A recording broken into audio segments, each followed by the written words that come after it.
And welcome back, everyone, to another episode of Always Be Looting. This is episode 7, and we're going to start this one off by saying happy birthday to Allie, because when we record this, it is Allie's birthday. Yay! Happy birthday. Happy birthday, Allie. Thank you. Are you 1? Are you 2? I am proudly 37 because I earned this age, man. Well, rip. Earned it. Nice. Hey, we didn't ask. She offered the information. It's fine. Yep. True. I said- I was Worked making hard to fun get of here. that damn thing. Anyways. Some people in the live stream have already noticed that there's a theme going on with what we're all wearing today. We're all wearing jerseys. Allie and I started it. Allie and I showed up to the stream wearing jerseys. I did because, I'm me. You don't own any shirts that aren't jersey. I'm wearing a non-jersey shirt underneath. Nope. It's just like something you sewed onto the neck so you can pretend that you have something else on. Wow. Don't give away my secrets, Arlie. All right. All right. So what happened last week? Last week we, in an attempt to give us some distance from the Demogorgon that was attacking the city of the Kutoa, we retreated back into the caves and tunnels of the. Bunch of cowards. We ran into some problems.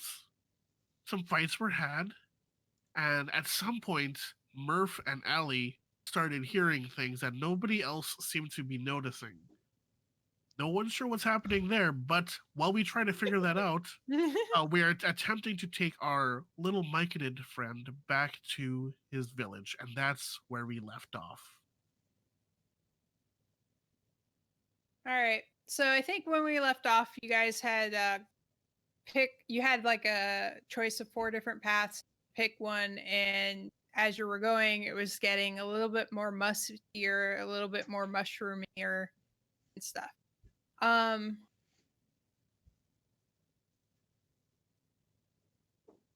Remember what kind of condition you guys were still down?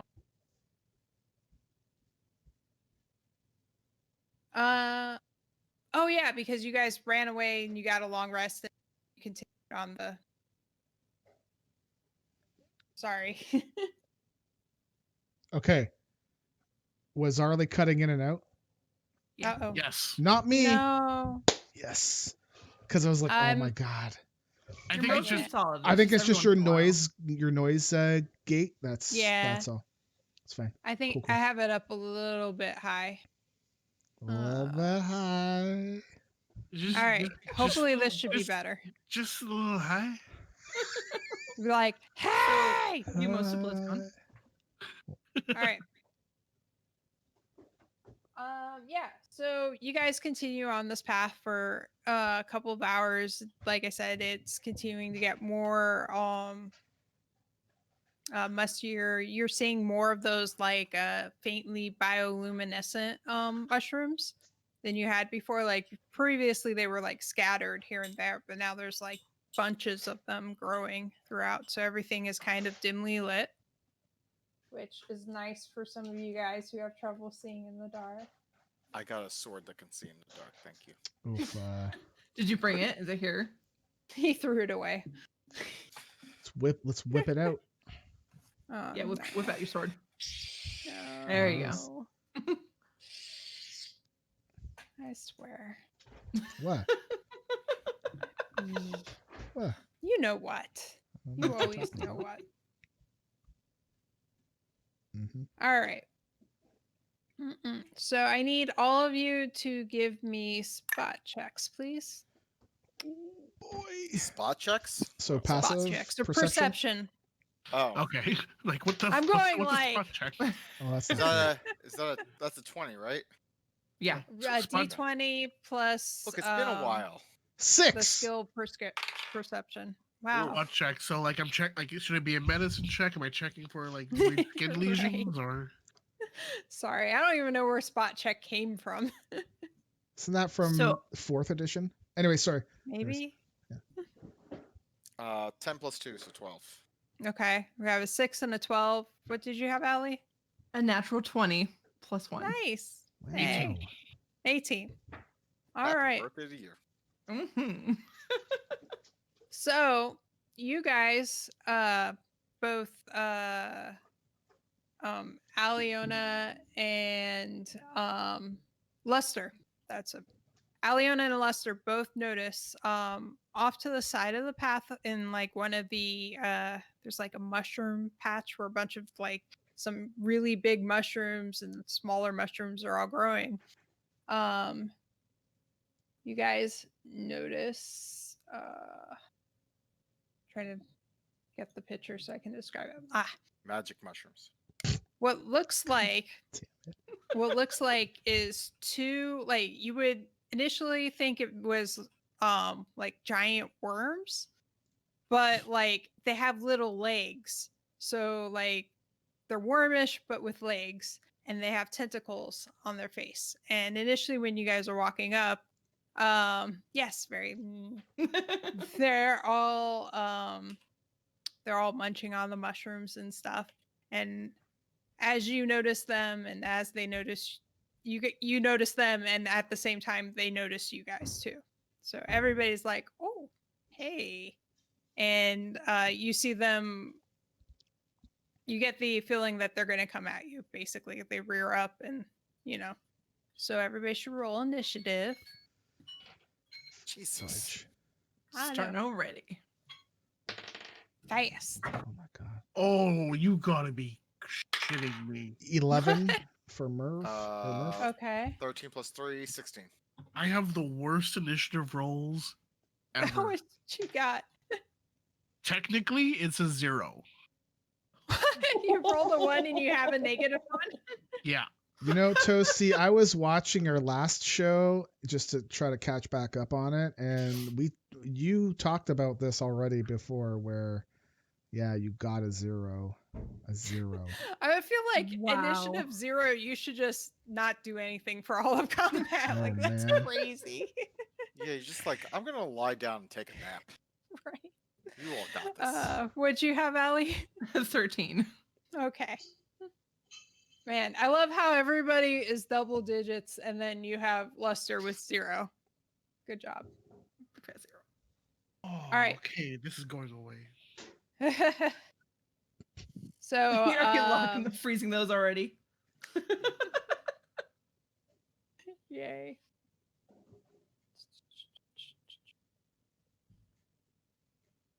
Yep. All right. So Sarah, you go first.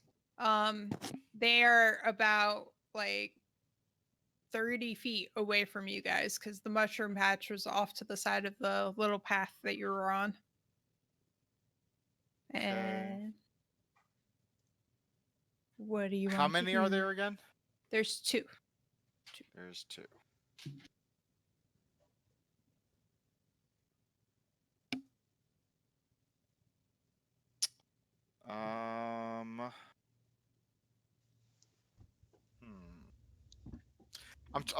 I'm sorry. I'm trying to contemplate what to do because like Toasty went over a whole bunch of spells that I didn't realize I had, and now I'm just like, do I want to use any of these? Like, how bad are these things? Are these things evil? Are these things crazy? I don't know. Are they gonna be easy? If you want, you can roll an Arcana check to see if you recognize what they are. That's a possibility. Okay. That doesn't count as an action. Okay, then let's do that. Okay. All right. So 16 plus 4, so 20. 20. Jesus. All right. The hell, man. Toasty just shakes his head. It's ridiculous. You know that that these things are called carrion crawlers, and that they can climb up the walls as if like a spider, basically. Easily can get over around you guys, whatever. And you also know that they can do multiple attacks at one time. So if you get up and close into them, you'll be hit a lot, and that they deal poison damage as well.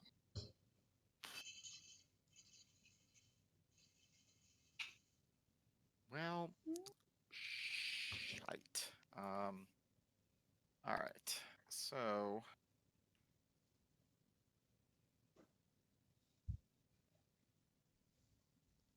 I think. Stoned.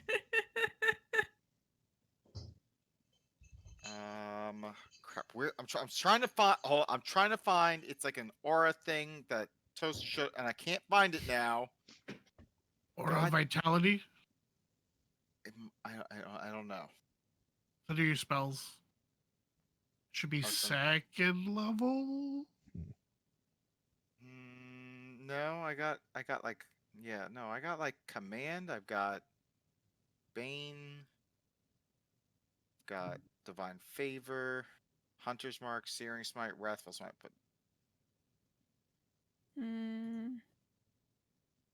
was it under class features maybe? No, Aura. Oh wait, there was a paladin Aura, I think. What do you remember what the Aura did?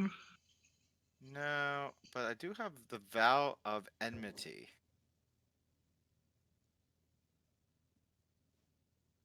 Oh, you know what? We I think we talked about Aura of Vitality, but you opted not to take it. Yeah, Rip. but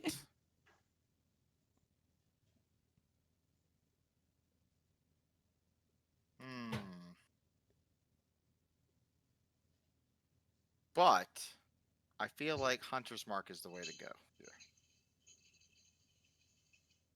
So I think I'm going to cast Hunter's Mark. You can cast the Hunter's Mark? That's just weird. It is weird, right? It doesn't make any goddamn sense. Like, oh, I'm a paladin, I'm going to cast Hunter's Mark. That's for hunters, not. It's because he's a vengeance paladin. Oh, okay. Still doesn't make any goddamn sense. All right. But whatever. All right, so I'm going to cast Hunter's Mark. Okay. So I'm going to do that. Do I have to roll for that or anything, or is that just like I'm just telling him? It's taking Nope. one of my spell slots, but Yeah, Hunter's Yeah. Mark just happens. all right. So, but that gives me 1d6 bonus damage to. One of them. Yes. Okay. All right. You said There's 30 now a feet? big red arrow over the monster's head. Nice. All right. Is it so- bobbing up and down too? Yeah. Clearly. Like, hey, this so guy. I'm going to cast Hunter's Mark. All right. Good There job. we go. All right. And then. I mean, so then I guess I'm just going to go and charge the fuck in and attack this thing with my my lighted sword. Okay. So rolling d20, I right? Oh yeah, because Hunter's Mark's a bonus action, right? Yeah, Cool. it's bonus action. All right, and then, all right. So 19 plus 7, so 26. Jesus. Okay. You hit him. Okay, well that is fantastic. All right, so now I gotta do a 1d8, right? And a 1d6 because you have your Hunter's Yes. Mark. All right, so 1d8. So, and I get the plus 1d8, which is plus 7 radiant damage after that. So, all right, so 6, so 7, so 13 on that, and then I roll 1d6 and a 5. So 13 and 5. 13 and 5. All right. Oh no, big deal. Just close to max rolls both times. I wonder what that's like. Boom. Rip. Good job. He looks very unhappy with you. Like, seriously? Seriously. Wow. Was there anything else you wanted to do on your turn? Is that? Can I do anything else? Is that it? I don't think so. So you move like 30, right? Yeah. Yeah. Okay. Then right. you're good. It's his turn now, and you've made him mad. So let's see. Okay. He's going to first try to whack you with one of his tentacles. He reaches Me? out. Yep, you. You're the one Okay. right up. All right. So that's a 26 to hit you. Mother. Mm-hmm. All right. You take.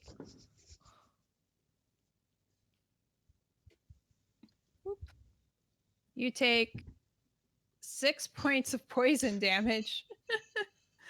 And you need to make a Constitution save, please. D20. Yeah, you have that box that says saves. One of them says con. So you roll a D20 and add that number to it. All right, so I got to add poisoned as a condition, right? Not yet. Not yet? Oh, okay. Nope. All right.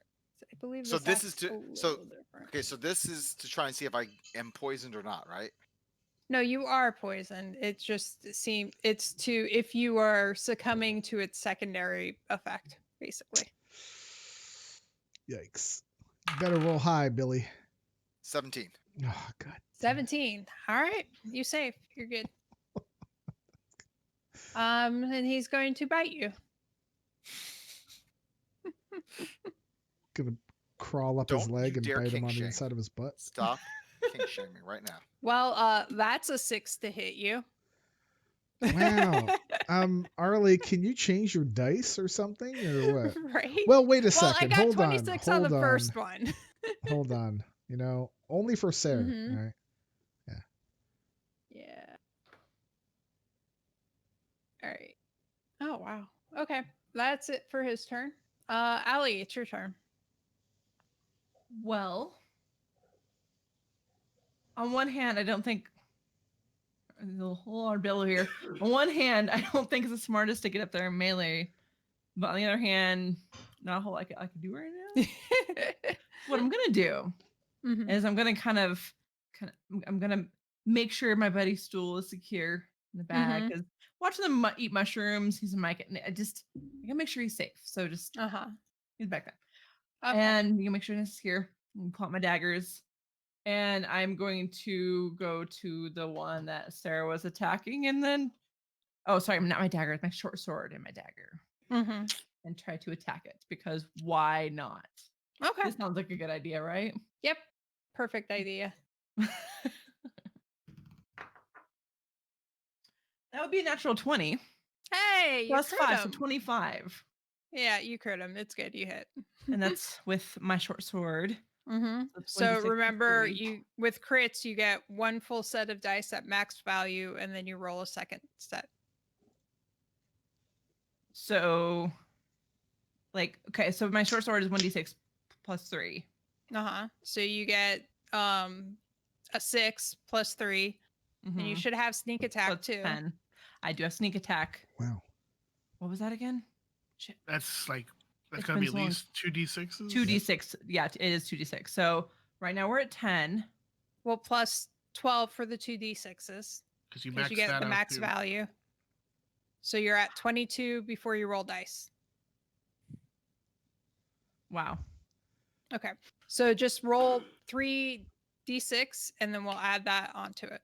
Okay. Jeebus. 1. Oh. 6. There we go. 7. And 3 is 10. So 10 more damage? Yes. You do 32 points of damage to this guy. Well, that happened.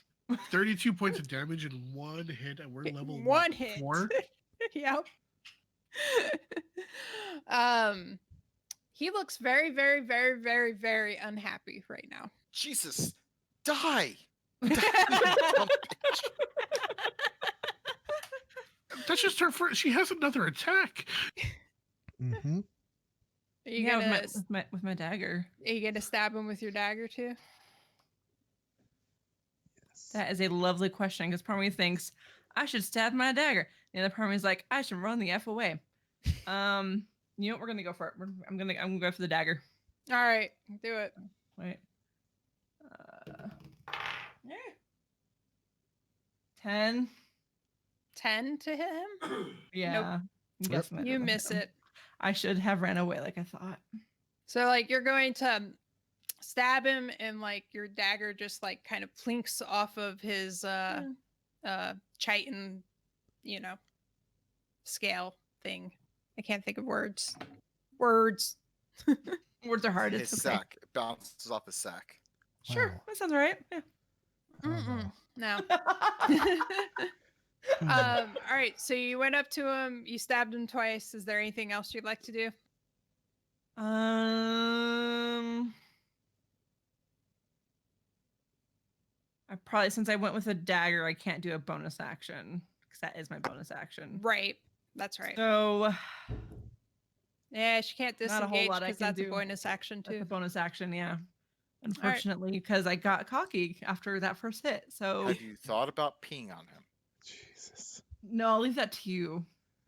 I'm the one that throws ball bearings at Demogorgons. True. You pee on things. It's fine. It works. All right. So that's it for you then? Yes. Do I have something fancy I don't know about happens? Not that I'm aware of, but I'm a noob. But I don't think I Okay. have anything else I can do since I used my bonus. All right, Murph, it's your turn. Question.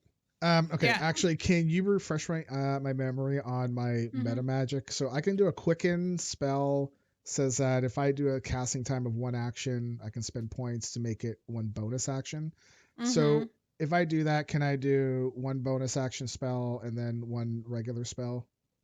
You can do 1 action spell, but it has to be a cantrip. You can't do Gotcha. well. Okay.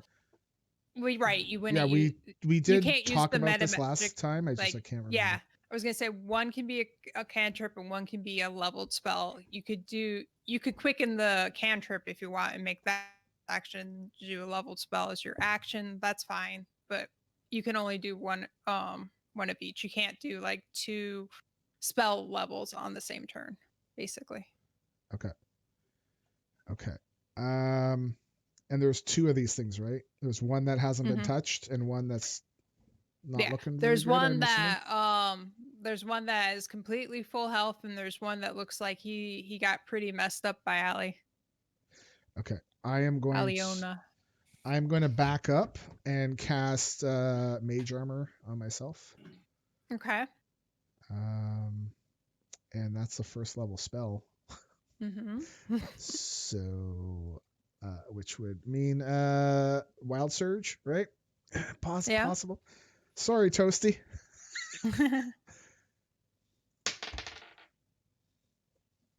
Nope. Carrie, do you want to come on over here? Oh no. Are we gonna We're question gonna you have our guys? first Did you rolled a 1, didn't you? I'm right there. What's that number right over there on that die? There we go. 1. That's a 1. Oh no, I'm right there. Nice. I'm glad I backed up, but anyways. Yeah. Cool. Give me 1 second to pull up the chart, and then shortest session ever. Have you? If I die on my birthday, you're not getting heals for the rest of this raid tier. I mean, I've been trying to sabotage apparently because I didn't want to stream it, right? So, all the streams went bad. It's like, that's on me, right? So, and here we are. Damn it. Sabotage. Indeed. Sabotage. Potted plant. Oh my God. Cool. This is our first wild surge. Come on, potted plant. I was gonna say, where the... Oh, there it is. All right. Go ahead and roll me a D100 and tell me the result, Cool. Stone. Yep. That's these 2. 13.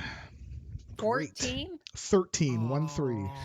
Oh, I should have used a D100. Oh. Okay. What? Oh, shit. This might be a problem. Sorry. I'm right there. Okay, it's only 10 foot. All right, so Luster and Murph, both of you make a what is it? A wisdom save. Cool. Yeah, Murph. Wisdom save +2. 21. No. Okay. Why? You need new dice, Toasty. That's a What'd you natural got? 1. Oh, all right, cool. So yeah, Stone, you feel like a secondary thing has been cast and you're not really sure what it was, but something happened. You felt it roll over you, but you were like, oh, okay, it's fine. Whatever. I don't need to do this. And you're okay.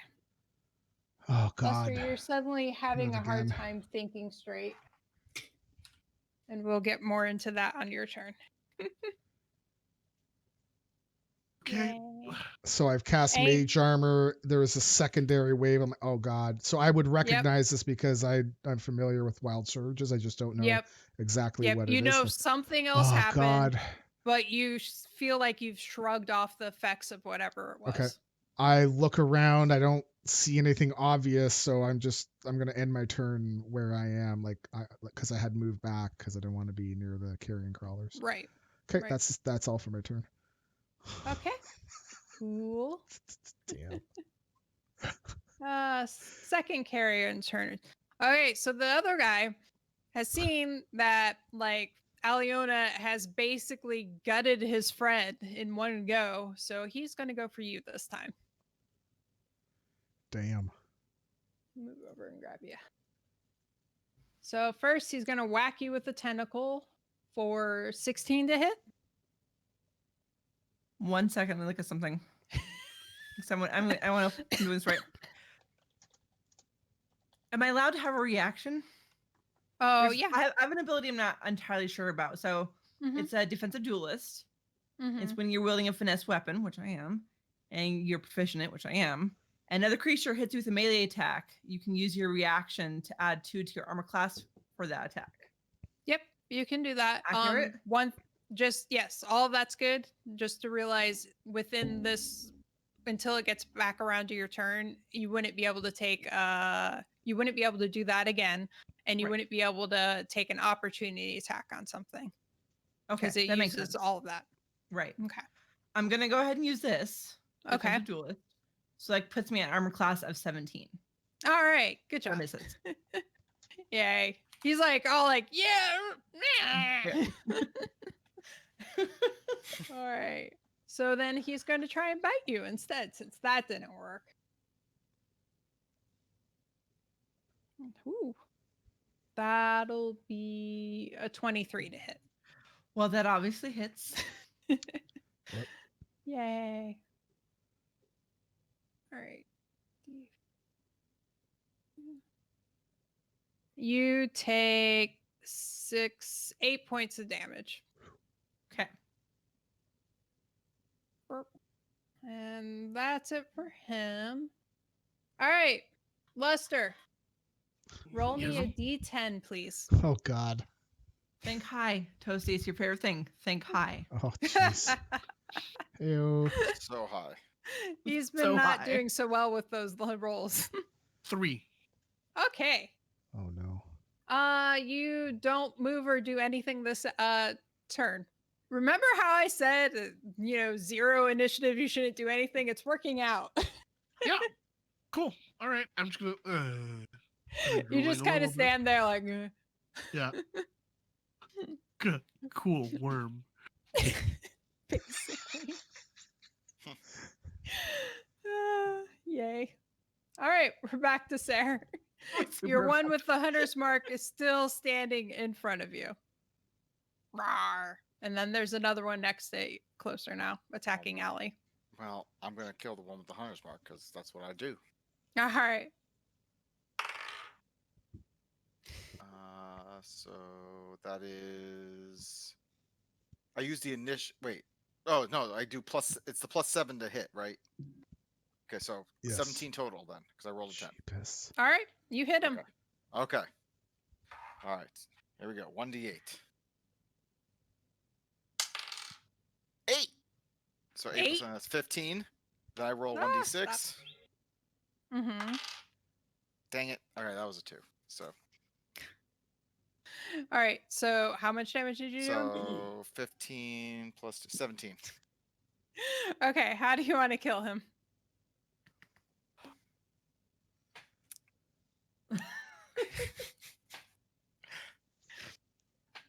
Take my sword. Oh no. And I'm going to jam it right up through the bottom of its mouth, right up into its brain, and I'm going to rip it back out. Okay. Cool. Allie, Brains go give me flying. a dex save real quick. Oh dear God, sir. Arlie, real quick, if this effect is what I think it is, do I get to roll a save at the end of my turn? Oh, yes. Maybe. Yeah, you should. So yeah, go ahead and make your wisdom save again. I'm sorry. I forgot about that. Oh, Dex. now I get a 20. Fuck off. Oh yeah. All right. So you stand around for a little bit. You're like, and then you shrug it off. Worm. Shit. All right, Allie, what was your My dex save? dex saving was 15. All right, cool.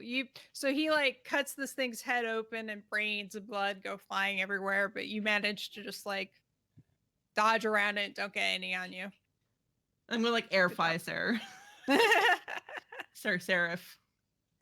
Yeah. All right.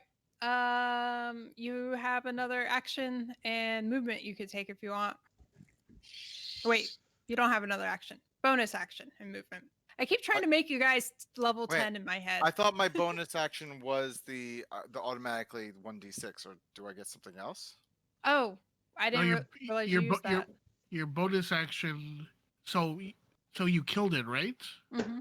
So Sarah, because you killed it, your hunter's mark target is dead. You can use your bonus action to move it to another creature if you want to.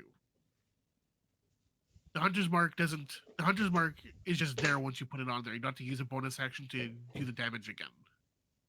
But the hunter's mark is an aura, but like it does not automatically go onto another creature. I have to cast it again, correct? No, you don't have to cast it again. You can use your bonus action to move it to another creature. Yeah. Do I have to use another spell slot to do that? No. Mm-mm. Then that is my bonus action. All right. Casting hunter's mark. Good job. There's now a giant arrow whoop, whoop, whoop, over that one's head. You're next, worm. All right. Anything else you want to do? I think you're pretty much done. Yeah. Give everyone a thumbs up. Yay. Aliona, what do you want to do? I'm gonna go attack that worm. All right, you do that. All right.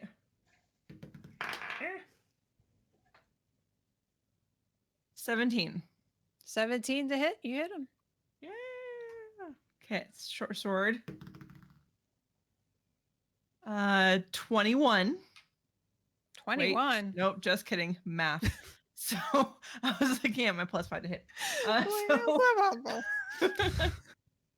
Because that was my D20. I got really I'm just excited that I actually did something, helpful the last turn. And so, whereas I just rolled a 1, so 1 + 3 is 4. Okay. So and my short sword, I do 4. Who is banging their head? So then I'm going to, short sword, do like a little dink, and then I'm going to come back up. Well, you need to do your sneak attack too, though, because you're right next to a friend, so you get sneak attack on your first attack. I thought I didn't get that anymore because I did the defensive duelist. No, that sneak attack is just Okay, so my extra 2d6. All right. Yeah. So 2, 3, so 9. 9 total damage. Yes. All right. And then so that's with my short sword. Mm-hmm. And then I'm gonna take my my dagger and come up with the other hand. And that is 11. Chink. Man, dagger's failing me tonight. Yeah. Once again, should have disengaged. I'm sad. I'm sad. Not it for you. That's it for me. Okay. Once again, let it go to my head. It's fine. Fine. All right, we're back to Murph. What do you want to do this time? Well, seeing as how I don't really notice anything really bad, I'm gonna shrug it off out of sight, out of mind. I've been thinking. I'm gonna cast Witch Bolt at level 2. Okay. At the one carrion crawler that's still remaining. All right. So +6. That is a critical 20. Nice. +6 is 26. It's 2d12 damage. So do I just roll the 2d12 or? With the base set is max, and then you roll your other set. Basically 24 plus my 2d12. Yep. Gotcha. Okay. 6 and 4, so 34 points of damage. Nice. And wild surge. Oh, Yes. yep. Yep. Yep. All right, Yep, here we yep. go. That's a 17. All right. Cool. I'm Anything else getting you wanna it do? under control. No, I feel good. I'm channeling it on the That carrion time. crawler.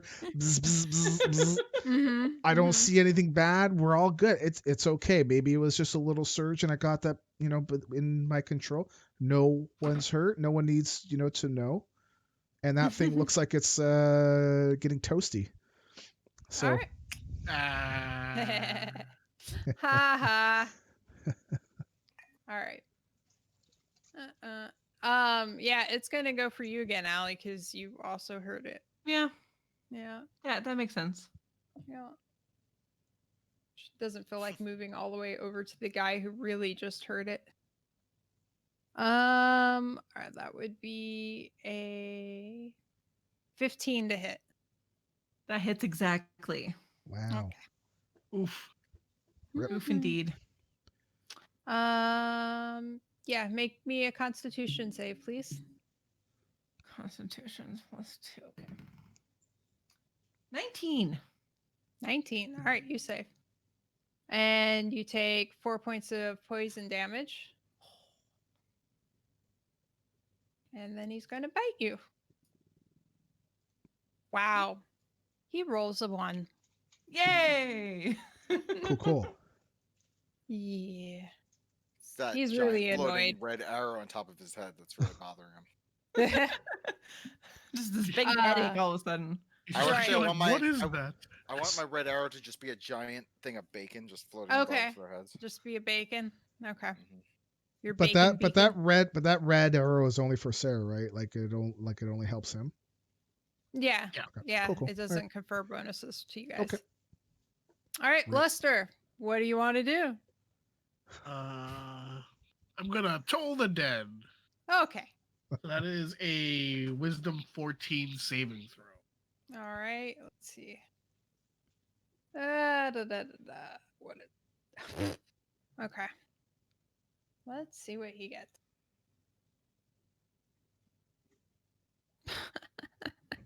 That's a 6. Awesome. And he's been injured already, so that's a D12 now. Does it matter how much he's been injured? As long as he's injured. Okay. That is 6 points of necrotic damage. Oh, he's looking very unhappy. Nice. That was my action. Who's taken the most hits between Ellie and Sarah? I think The answer me. is not me. Okay. So Okay. I'm going to cast healing word at first level on Allie. So she will heal for. Why did I pick that dice? That dice You're is healing impossible me to this see. time. I know it's weird. It's a weird reversal. And you're the one making reckless choices. Like this is all sorts of Right. backwards. This is what happens outside a game for me. It's normal. So a 1 really? Jesus. Oh my god. On the plus side, my bonus to healing is 7, so you heal 8 hit Yay! points. There you go. That's amazing. And that Thank is my you, turn. Lester. All right. Cool. A good turn. Sarah, what do you want to do? I'm gonna kill this motherfucker. Okay, you do that. Wow.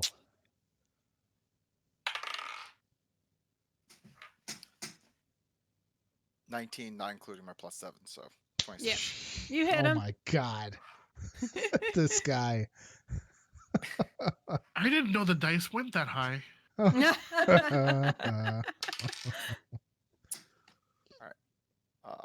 4. 4. So Oh, look at +7 that. is 11. Oh, Uh-huh. never mind. And then another 4. So 11. So 15. Okay. How do you kill this one?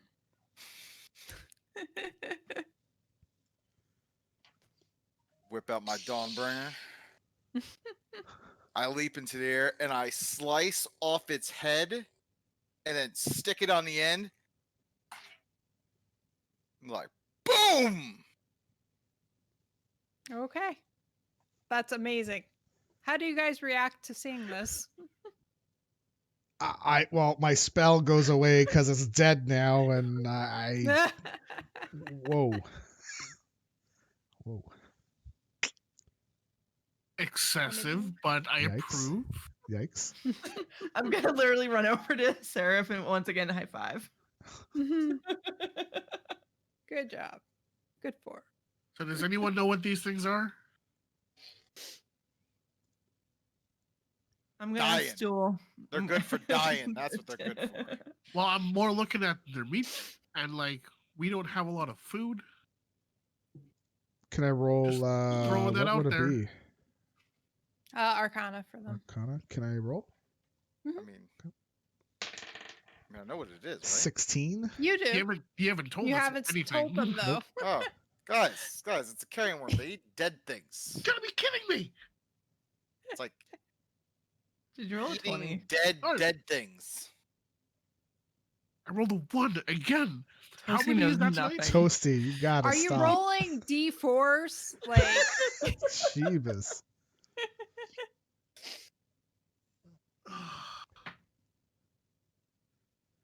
I mean, it could be like catfish, right?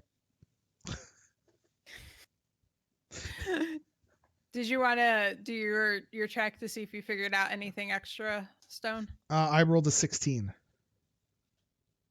You cut out. I'm sorry. I See rolled frozen? a Oh, there you go. 16. A 16. Okay.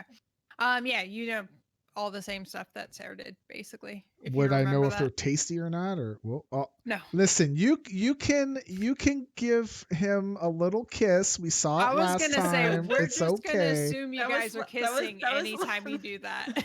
You know, That's fine. You can assume all you want. could we get a little kiss from him too? Because I'm Oh, jealous. from him. Oh. Yeah. No, Yeah. he's downstairs Thanks. now. No, he's not. I just heard him. Yeah, Anyways. you heard him walking down the stairs. Yeah. Okay.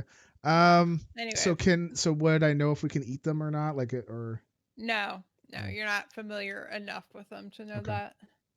so yeah, these things are carrion crawlers, and I don't know if we can eat them, I'm gonna ask Stool if but Stool they do knows. eat dead stuff. So Oh, maybe we don't eat them then.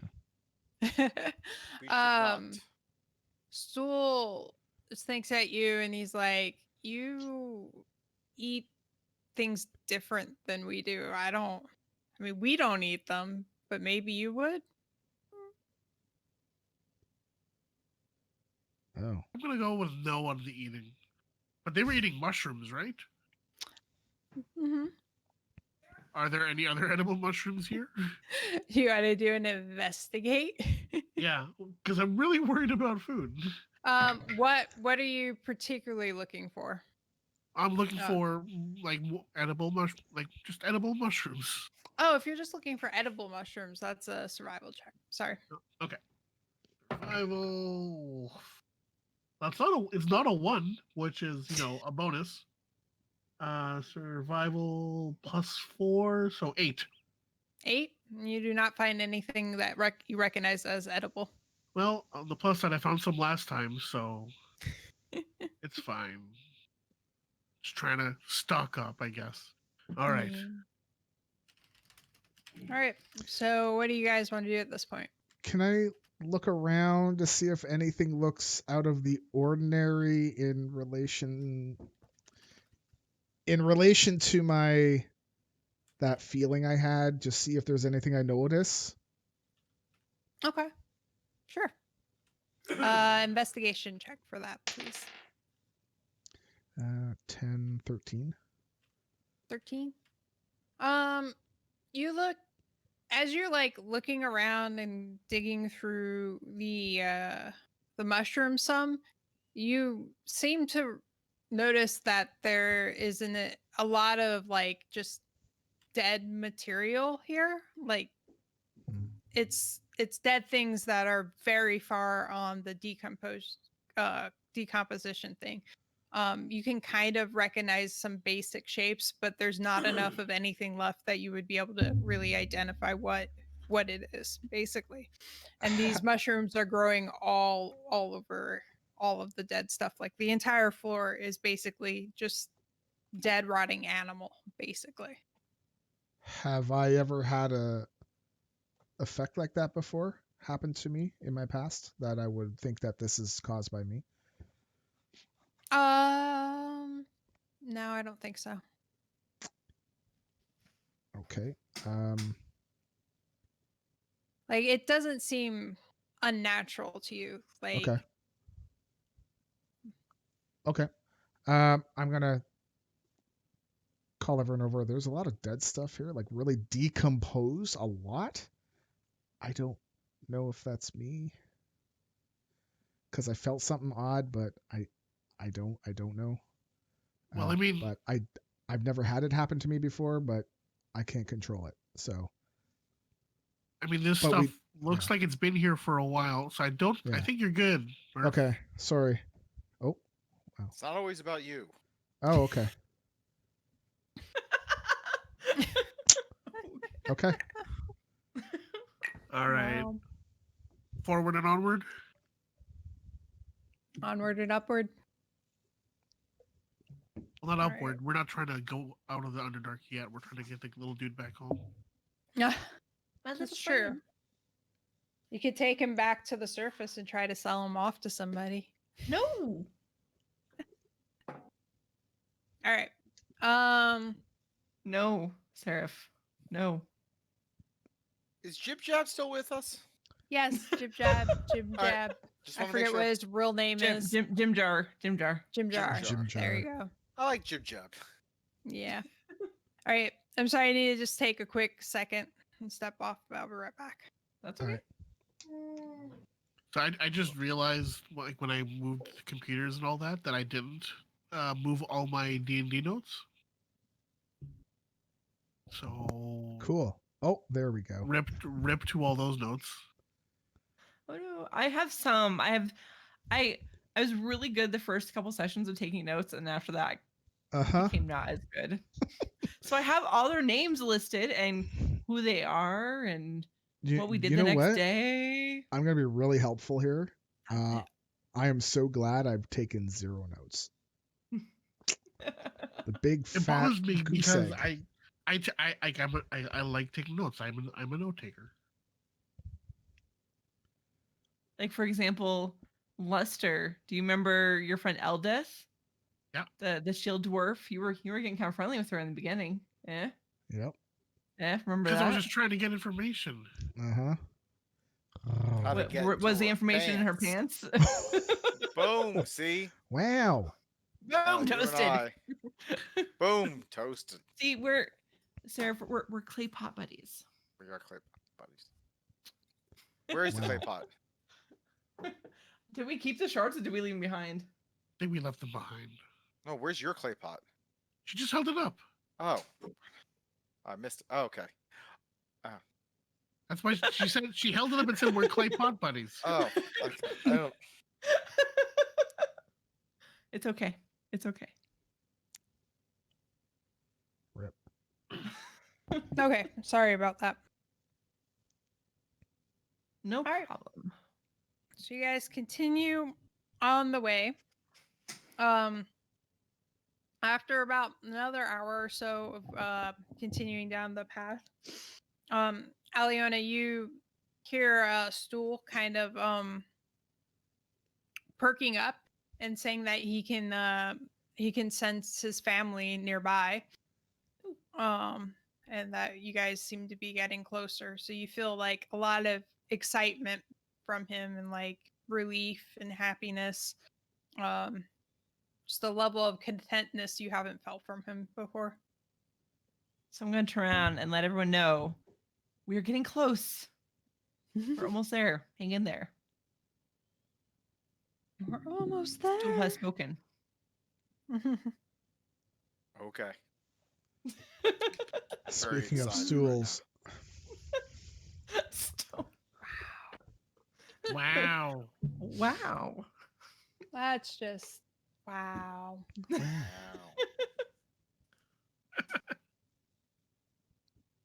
All right. Ba, ba, Information.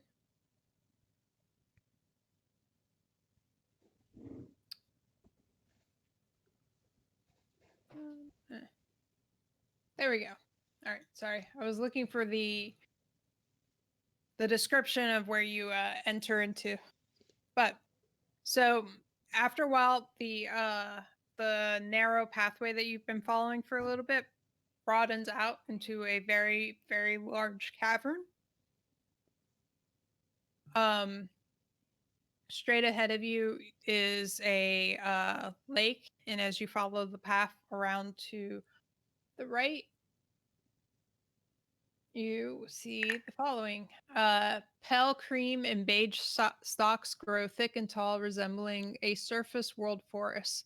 Fungi grow in profusion everywhere, and it's hard to find anything resembling a path between them. The giant caps of zircwood mushrooms obscure your view of the cavern ceiling, but luminescent fungi there give off a shimmering aura. With each step taken on the soggy ground, a rank scent of decay rises around you.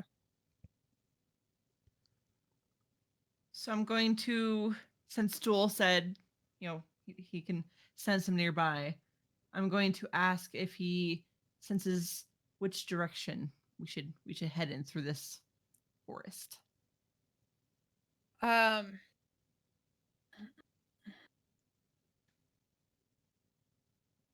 He tells you to just keep going forward and around the lake, and somebody will meet you, guys.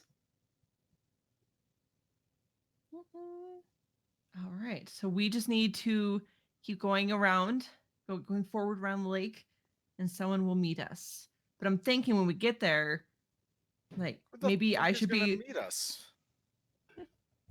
What? I need answers. His people.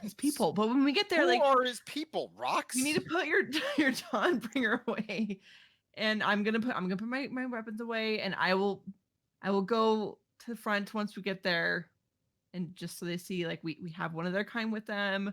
I'm friendly, that kind of thing. I will take that risk, but for now, let's just go forward more, and we'll get there.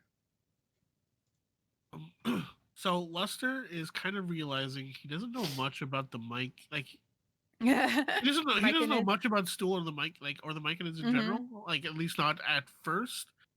What would he know anything about their general disposition as a people? You could roll, pick a knowledge and roll it. Basically. Arcana, nature, religion, whatever you have the best roll on, that's fine.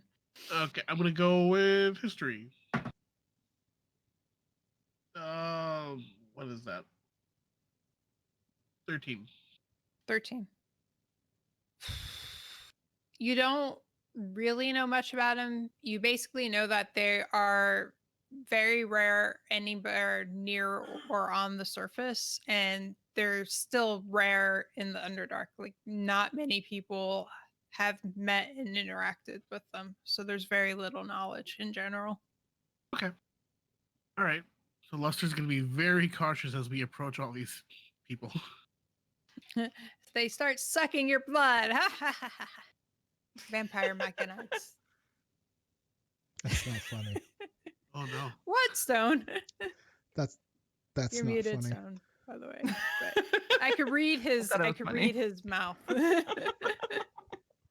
right. So you guys are going to keep walking forward, right? Were you telling Sarah to put away his sword, or did he already have it? It's away. We're okay for now. Just as we get closer, if we start seeing people, like it is sheathed. Okay. Everyone relax. Just have it at the ready just in case. But I think we don't want to approach with the air of being aggressive, because that could be an issue. So you're asking me to lie. Got it. Just to calm down. I know you're my fellow murder hobo. Just calm down a little bit.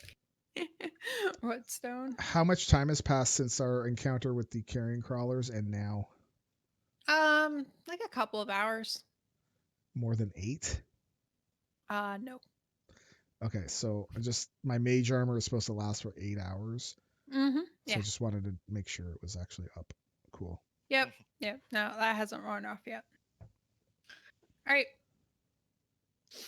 So as you guys walk up, you notice one of these myconids.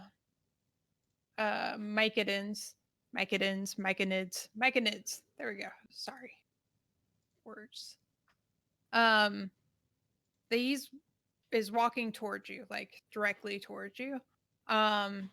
It looks like basically a really tall walking mushroom, essentially. He's got like a big cap head, and like there's an area that you kind of would discern as like recognize as a face, but it's not like exactly a humanoid face, you know? Like there's no eyeballs and stuff, but there's like openings in that general areas. Um and he's walking bipedal right toward you guys. Um do you do anything when he gets like within 40 feet of you or so? I'm going to just, I'm gonna like a Stool big. Can you help us out and just let them know that we're not here to harm them, and we're here just to help you return home, and that we don't need to be attacked. We just want peaceful, just to return you home, and then maybe they can help us, gear up and whatnot to help us get out of here. He's like, okay. And he waits. And he's like, I told them, but I don't know. You'll have to talk to them. I'm gonna put him.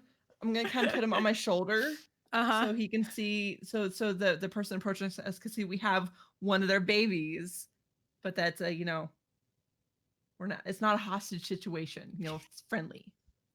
Okay. So as we're walking up, just double checking that I have this right. The rest of the three of you have never spoken directly with Stool or him to you. Nope. Right. No. Not that I Okay. remember. No. Yeah, I was gonna say I was trying to track it, and I just want to make sure I didn't miss something. All right, so Aliona, as you're walking up, you notice that the guy who I was heading towards you, he just stops, like about 35-ish feet away from you guys. He looks at you. And he's like, "So you've come to sell back one of our children to us?"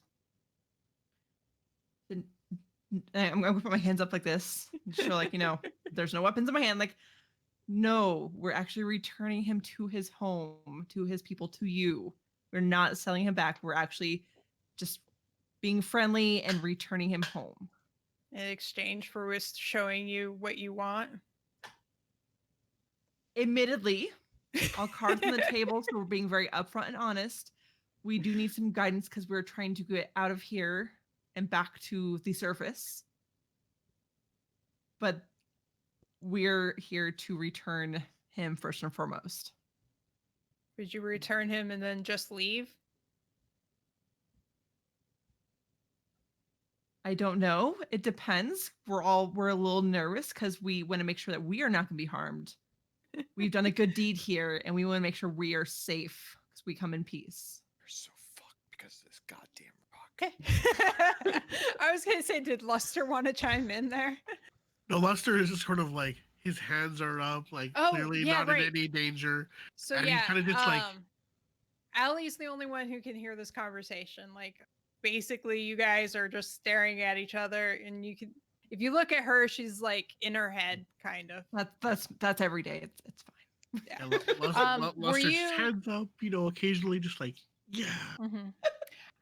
Aliona, Buster, were you you're scaring saying them. Stop out it. loud what you were saying, or were you just thinking it back to them? Because you know that it can work either way. I'm going to say and think. That way my companions can hear what I'm saying so they get an idea of how this conversation's going.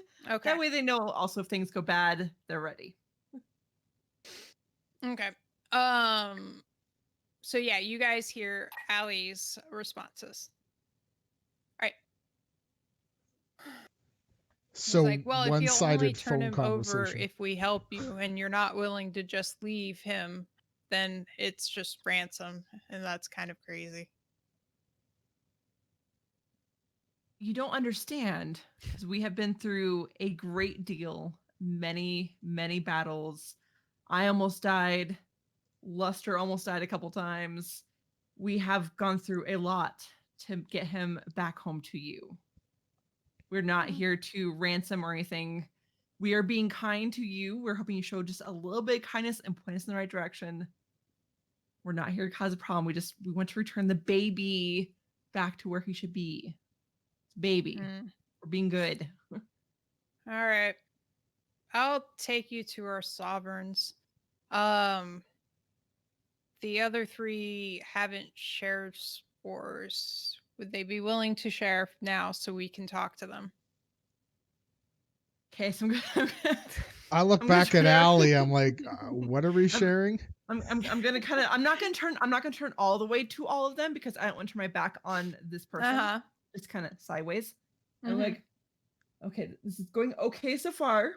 Kind of on eggshells, but it's going okay. He wants to know if you will share spores, connect with Stool and the myconids so that you can understand what they're saying and be a part of the conversation. So I have allergies. Is that going to be a big deal? Not real life, Lester. Not real life. Okay, but I mean, spores. I mean, if that's what it takes, I'll do it. Might be a little sniffly afterwards. Sounds Like like a it might sex be what thing, it is takes. it? It is not. I would have told you if it's a sex thing because I've already done this. All right, look. There's You a lot just- of you weird hear- things. You down hear here, Mike and so it I'm just- voice in your head. It's a little weird, but you'll get used to it. All right. I mean, I'll carve up a motherfucker if I have to. I mean, what would I know if these spores are going to have a bad interaction with my wild surging? That's a fair question. Roll an Arcana check. Cool. Arcana. It's +3. That's an 8. Yeah. You don't know if it's possible that they would have a bad reaction to each other. It could be nothing. It could be something. You have no idea. So you all know I have problems controlling my magic, so I don't know if this is going to affect. No, really? Things. You do? What? I'm not sure if it's going to affect things, so maybe you should tell them. It's not a magic thing, is it? No, I have no idea.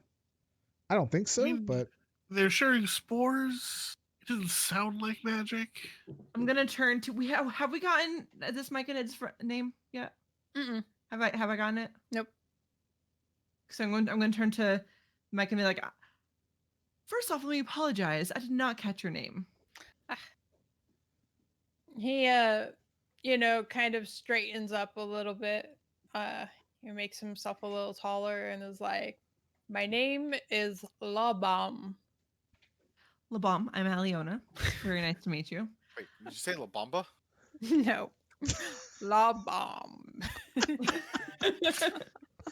Oh, you beat me to it. So I'm gonna point to. I don't want to point at any of them in particular yet. I'm just gonna general pointing over here. Like, 2 of my friends are willing to go through with this. The other one wants to know if it involves magic and if it's going to impact his ability to control his magic, just for the safety of everyone here, because he can be a little crazy sometimes. Can we ask him where Richie Valens is? He kind of like is regarding you quizzically, and you sense like some confusion from him. And he's just like, this is just our spores, like how we communicate. Don't know magic, like how that. Okay. It might be magic, but like we don't do that kind of stuff. So I'm gonna turn to the side again and tell Lester that. Oh, right. Not Lester, sorry, Murph. Sorry. All right. Sorry. Yeah. Okay. Then let's go. Can you Alright. tell want them them sorry in inside me. advance? I don't know. No, because I don't want to scare them. Gosh. Okay. All right. Let's go. Be Let's cool. do it up. Be cool, man. Be cool. Yeah, I want them Yeah. inside me. Let's do this. Wow. My friends Jesus. are ready. He kind of extends his arms in your directions, and then, like, off from the tips of his fingers, you guys see these streams of spores go to each of you. Yeah, up your nose. Luster Take it. sneezes Take it. violently. Wow. Good. I breathe in deeply. And after a few seconds, you hear, "Okay, follow." So I can hear him say that. And he turns around and starts walking away. Luster just is just thinking to himself, "Wow, this is so cool. He can hear me talk. I can hear him talk." It's all in his head, by the way, and it's just like a stream of consciousness, pretty much the entire time. Can I hear Lester talking, or is it like one way between just myself and the myconid, or LeBom. are we all connected? LeBom. That's dangerous. You don't want to be inside this brain. Yeah, I was about to say there's a lot of weird stuff that's about to happen if you can hear what's going on. Oh, Sarah, Get right in real the bum, close. right in the bum, man. Look, not my head, right? Like my character. Yeah. Calm down. Like there's a lot of rage. A lot of rage up here. You guys are gonna about to find out that Luster's just been geeking out about this entire thing the entire time. Like, what are we gonna find next? Going on an adventure. All right. Yes. No, you cannot hear each other's thoughts. It's probably for the best. The exception is if one of you were specifically thinking thoughts towards somebody, then they would hear it. Okay, so it's if not you're like we're just- talking out loud and we No, can hear if it. you're just It's thinking in your gotcha. head, then it's just in your So head. it's got to be Luster has to direct it to us in order for us to hear it. Basically. Cool. All right, thank you. We don't know that. So I'm still stream of consciousness. Right, yep. Okay. That's cool. All right. So you guys walk for a few minutes. And you enter a new area, and you notice beyond the mud and mushrooms that spread across the cavern, a large clear pool sits in the midst of a fungal grove. A central mound seems to be the only dry site in sight, though a small cliff rises above the cavern floor far across the clearing, with giant mushrooms visible in the distance. Bioluminescent fungi trace strange constellations along the cavern ceiling and walls, showing the darkness of the ravine and the mist-shrouded smaller cavern beyond. Yay. Pretty. As you walk up, you see two much taller mushroom people standing in the middle. There are 3 other adults that are a little smaller inside, and then there are 10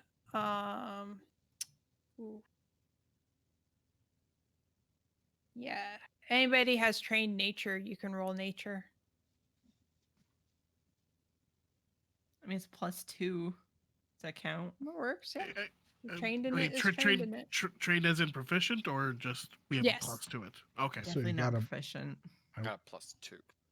But do you But have, you have a little mark? black dot next to Yeah. it. Not proficient. Nobody knows about nature. Never Nope. mind then. Then around there, there's also 10 smaller mushroom-like things. They're a bit different than everything else, and the way they're standing, you would guess that they might be some kind of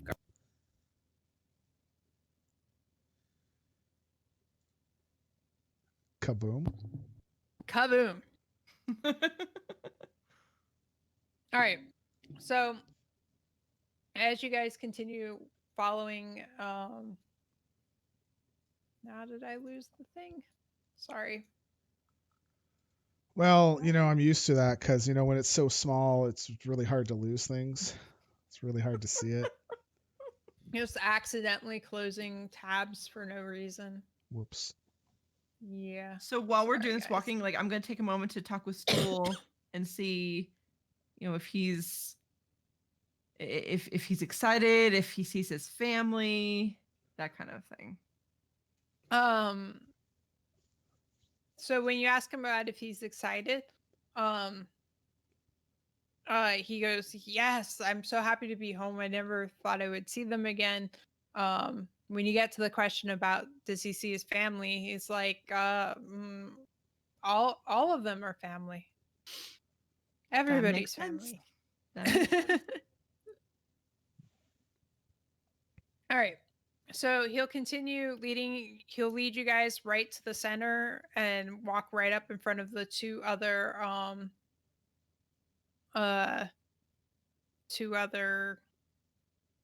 myconids. Don't know why I can't remember words. And so there's two.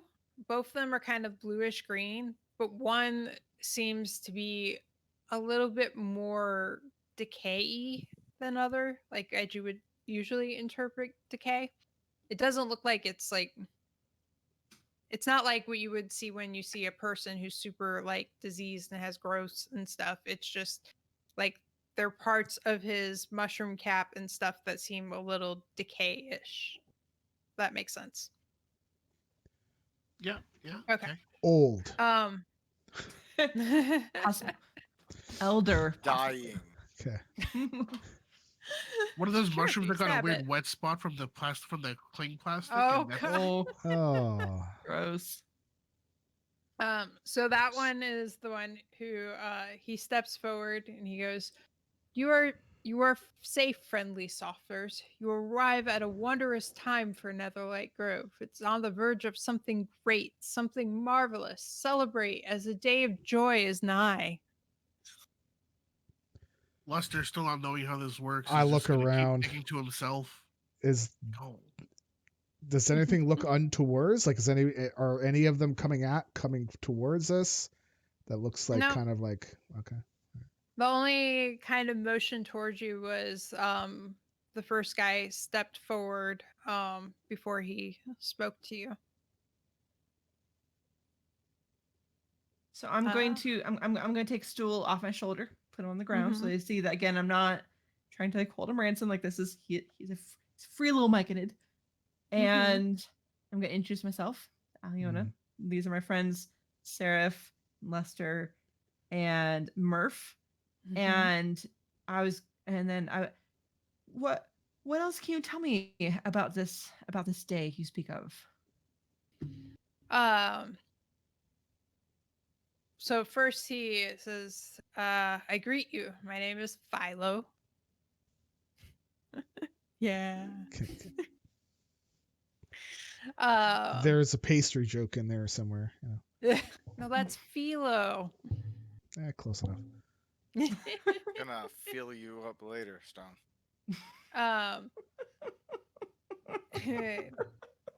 He's like, about our coming great day, the Great Cedar would be able to answer any questions you have, but she won't be available for another day or two, so she's getting ready. But also, if you're going to stay in our area for a little bit, I know you guys are not from around here, so if you need a rest before you continue on your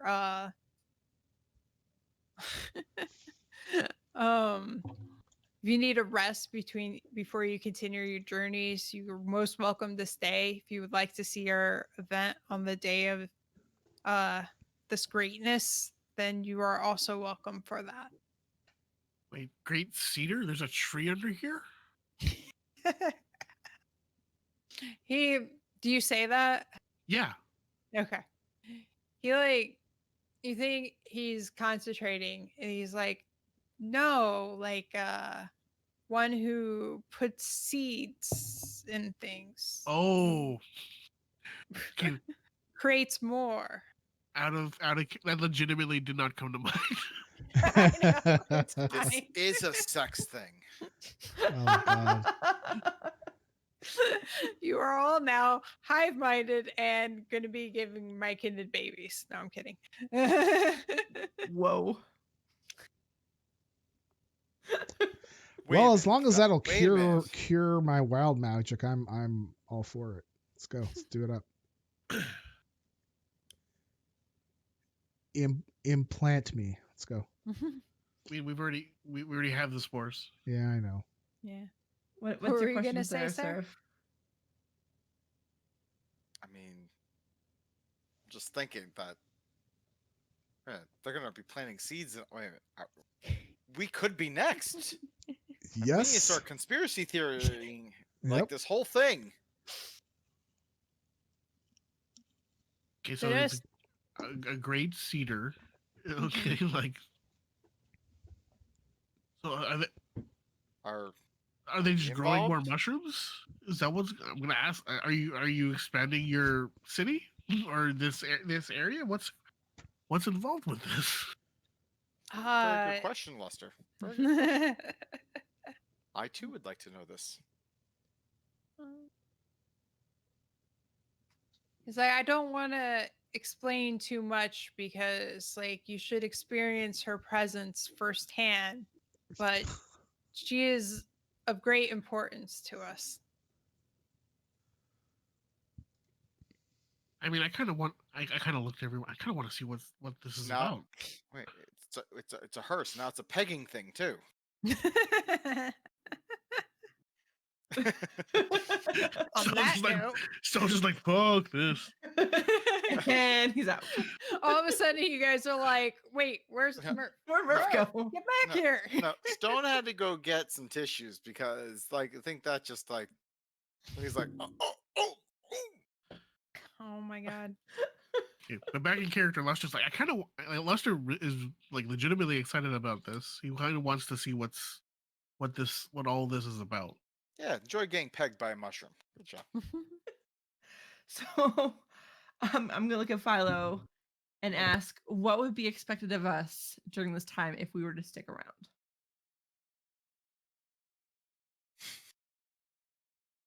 You're good. Do your thing.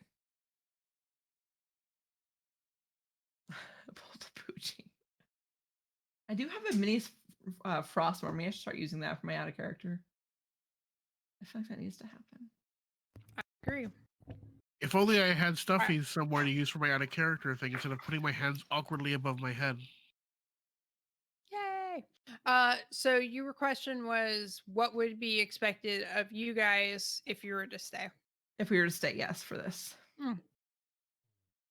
Philo says, oh, nothing. You're free to be about as you will. I would say that you stay away from the plateau back there. The Circle of Masters is preparing a wondrous and glorious surprise for everyone, and we'd hate for that to be ruined. So just please do not go to that area. But if you could help us over the next few days, that I know some of the other Circle Masters have various tasks that they could use help with. But if you prefer not to, that's fine. You're welcome to just stay and rest. Okay. Now I got a question. Mm-hmm.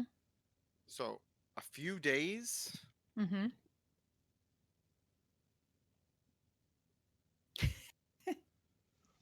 I mean, honestly, it would be nice to have. Okay. It would be nice to be able to rest without having to worry about being attacked. Yes. Okay. Well, hold on. Okay. Well, hold on. I have another question. If my character is talking with the other characters, can the fungus people now understand even when we're talking to each other out loud? We don't know. I was gonna say there's no way for you to know that. The only thing that we do know, Sarah, is that between us as a group, if you don't want me to hear your thoughts, I don't hear your thoughts. I don't even Which think is we know what that. You wouldn't really realize that. You would know that you haven't been hearing each other's thoughts. Okay, right. Okay, in character. Okay. Mm-hmm.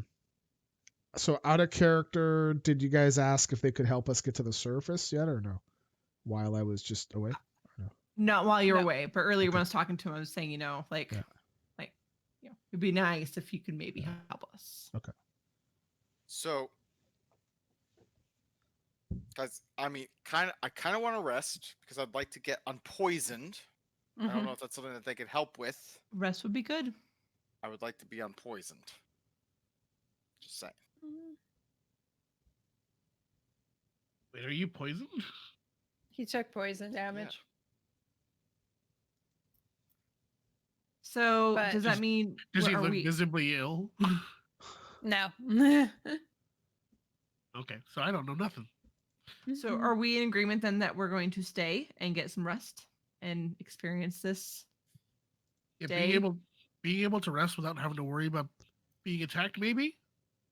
Oh, well, we might still get attacked, but like, they're mushrooms. It'll be fine.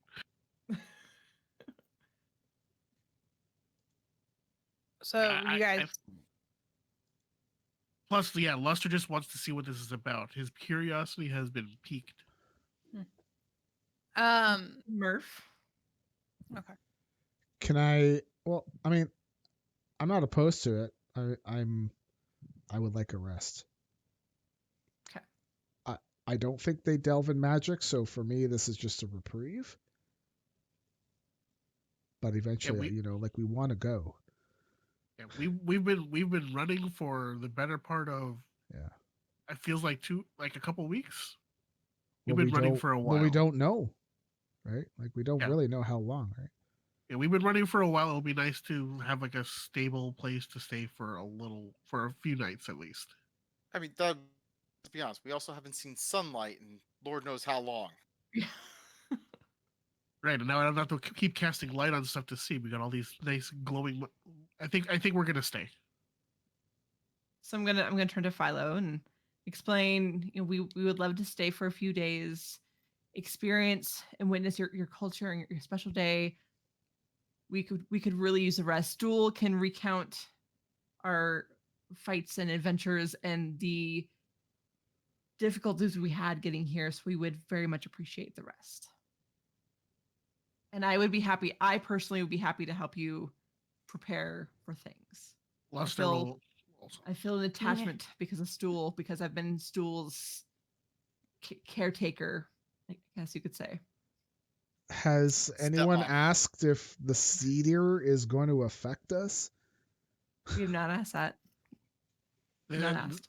And they won't, and they don't want to say much about it either. They want us to experience it.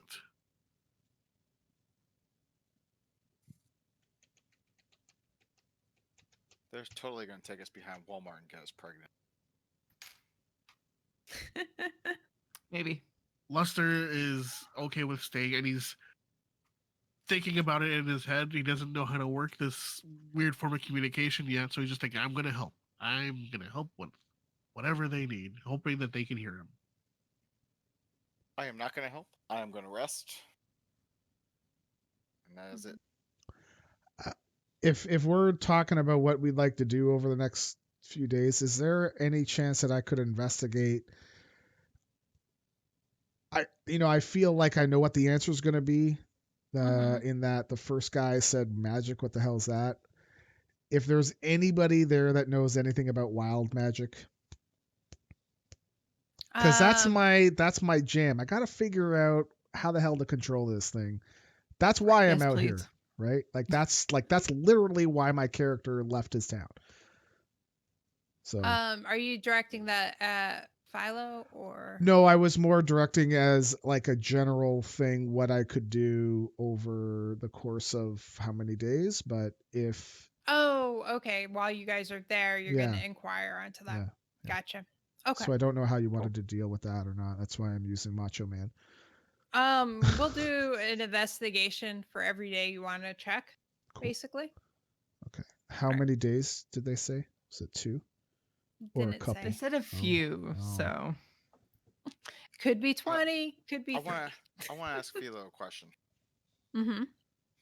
Do you all have a library of books on certain demonic creatures by chance? You feel kind of confusion coming back at you. He's like, I'm not sure about library. Information, papers.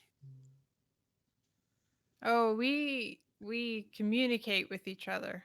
That's how we pass on our knowledge. Do you have any wise elders who would know of demonic creatures? Is Sarah Um, saying this out loud? Are yes. you okay? Well, I don't know if he's verbally speaking it, but he was directing it at Philo. So this could be an internal conversation. Are you just speaking it, or are you out loud speaking it, or both? Connecting the Philo. Right, but are you just thinking your conversation to him, or are you actually verbalizing it to him? No, I'm trying to communicate with him. Right, the you could spores. you could communicate him Not out just loud. by I'm not thinking it. speaking. Yes, Okay. I'm just thinking it. Cool. All right. So yeah, you guys don't hear any of this. All right. You feel like Philo is like, or Philo, god damn. Philo. Philo. Sorry. I did get it for a little bit with the Philo.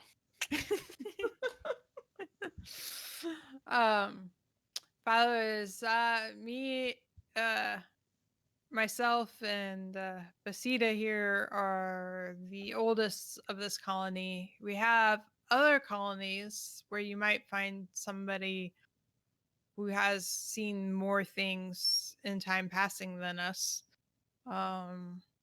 I've never had any dealings with demons, so I don't know much about that. Well, thank you for your time then, and I will take my rest. Okay. Is there like a range on? I'm asking this out loud. Is there a range to how this communicate? How does this communication work? First of all, and is there? Does it have to be within a certain distance, or? You're asking him specifically? Yes, and I am verbalizing it. Okay, cool. Since you spoke it out loud, when he responds, he will respond to all of you.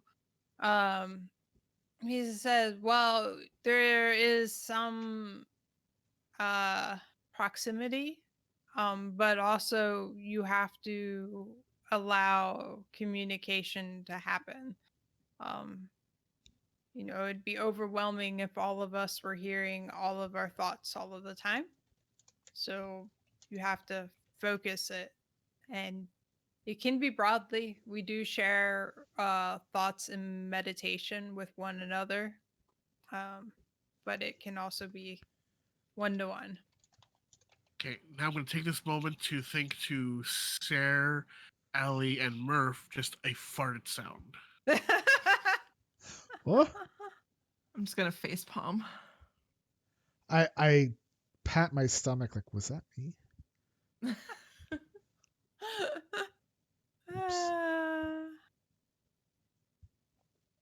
And I'm gonna so now I'm gonna think to Philo. How long does this is this just a thing that we have that we can do all the time now, or will it fade after a certain amount of time? If you do not stay with us to refresh the spores after a time, it will go away. Okay. All right. Thank you, and I kind of bow my head. Okay. Aliona, like while they're conversating and stuff, you also get a mental message from Stool. He's he feels apprehensive now. And he said that he's trying to you get the feeling like he's trying to convey something he doesn't really understand, but the general idea is like Basida and Philo, you feel like are usually in harmony and working together well, but they feel disharmonic is basically what he says. Okay. Do you feel like maybe they've been arguing, or do you think that we're not safe in this situation? You guys, oh, you should be safe, but for some reason they are not together. So there might be some dissension among your people. Dissension, yes. Some fighting. Mm-hmm. Not agreeing with each other. Yes. Okay. Well, that's good to know. Do you think it's something that we can help with? He's like, oh, maybe. Bessida usually takes care of us, so she might be willing to talk about it. Okay. What's her name again? Bessida. Bessida. Okay. Okay. Well, when that's the one who's off repairing, right? She's the other tall one that's with right. Okay. Philo, Okay. but she hasn't really spoken up yet. Okay. Well, thank you for letting me know. I'm definitely gonna talk to her. I might give everyone else a heads up that, it's not all peacefulness here. There's been some in arguments between them, just so we're all aware the tensions might be a little bit higher here among all of them. Okay. Since Stool did tip you off, if you want, you can make a insight check about the body language for Philo and Bessida. Well, that would be a smart thing to do now, wouldn't it? Wait, are we all doing this? No. 14? 14. Okay. You would say that Philo looks like supremely confident at ease, like he has no question in the world about anything that's happening or going on. Like he feels 100% assured of himself. You get the distinct impression from the way Bessida's standing and moving that she's uneasy with him for some reason. So I'm going to look at Bessida, just so like I'm connecting with just her, so none of the other myconids are hearing this. Mm-hmm. And I would say mentally, just so it doesn't interrupt anything, like, thank you so much for welcoming us to your home. I would love to talk to you more during this rest time to learn more about you and your culture here. At some point. Yes. You see her regard you, and she thinks toward you. I'll be showing you to where you can stay while you here in a little bit. I'm just gonna give a nice little nod, so she knows that I have heard her.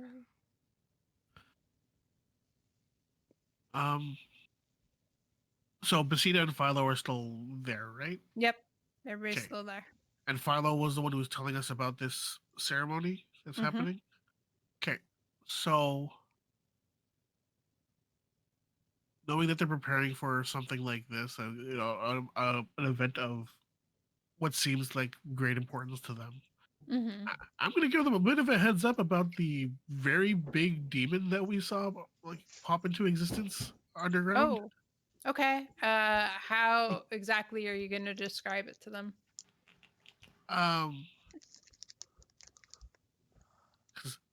Lester still doesn't know how this works. He's going to think he's going to. Okay, so Lester. So I'm going to say to him, knowing that this event is very important to you, I feel like I should warn you about this thing that we witnessed kind of enter our world a few days ago near the Kutoa village around the great on the big lake. That's where the village was, right? Near the lake. Yeah. Yep. And because like I said, I don't know how this works. Lester's just gonna think really hard about an image of the Demogorgon, and tell him, Demogorgon Mm-hmm. came into this onto this plane. Just think Are really you hard about a thinking it? picture. I was gonna say, are you trying to think it to Philo? God damn it. Philo. I'm thinking really hard about this image to Philo. Okay, but nobody else. I think I'll loop the group in because there's no sense in excluding them.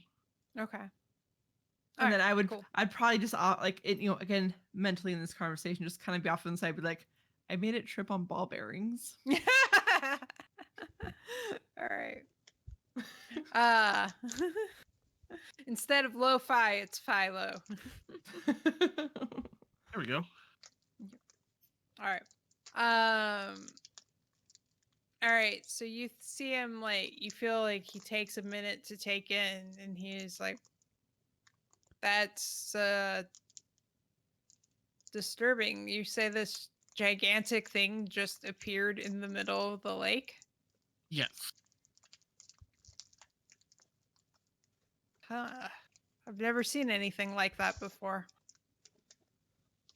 We didn't see much of what it can do. We ran away very quickly. But I if I remember right, I rolled pretty high on knowing it was a Demogorgon. Mm-hmm. Yeah, you fairly did. I mean, you didn't get a whole lot of the deep details because really nobody knows that, but you knew he's a big famous demon, blah blah. Okay, so I conveyed that information as well. Okay.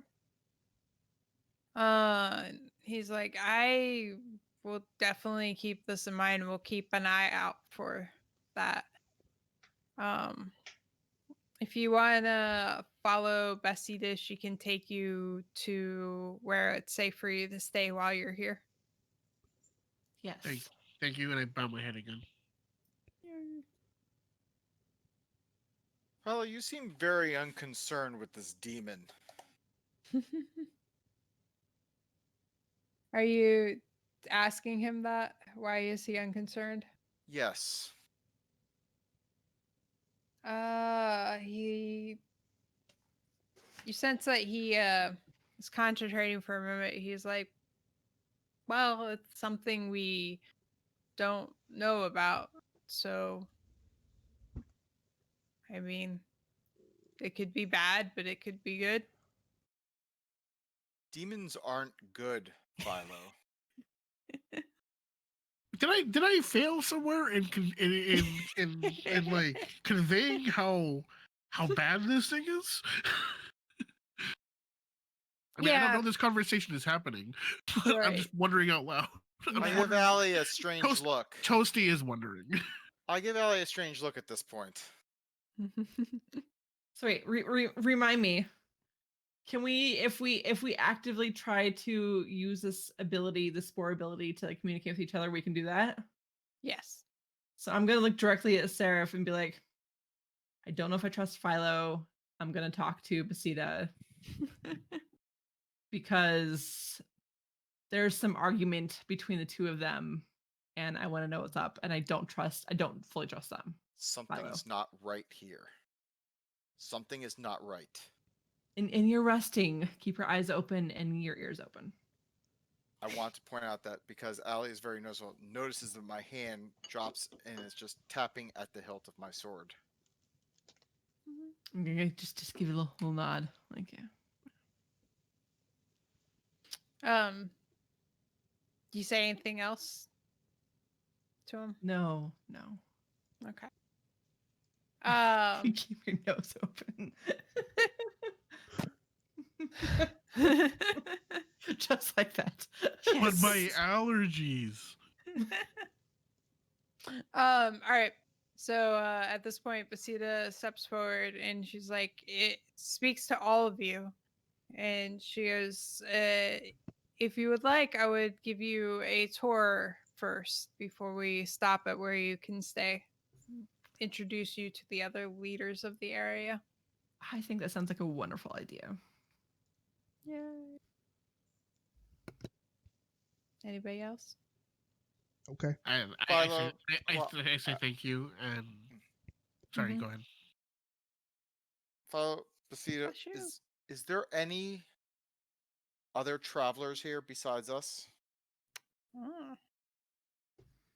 Were you thinking that only to Philo, or were you including Basita now that she's addressed you guys? I'm addressing both of them. All right. So, where did it go? Sorry, I was scrolling.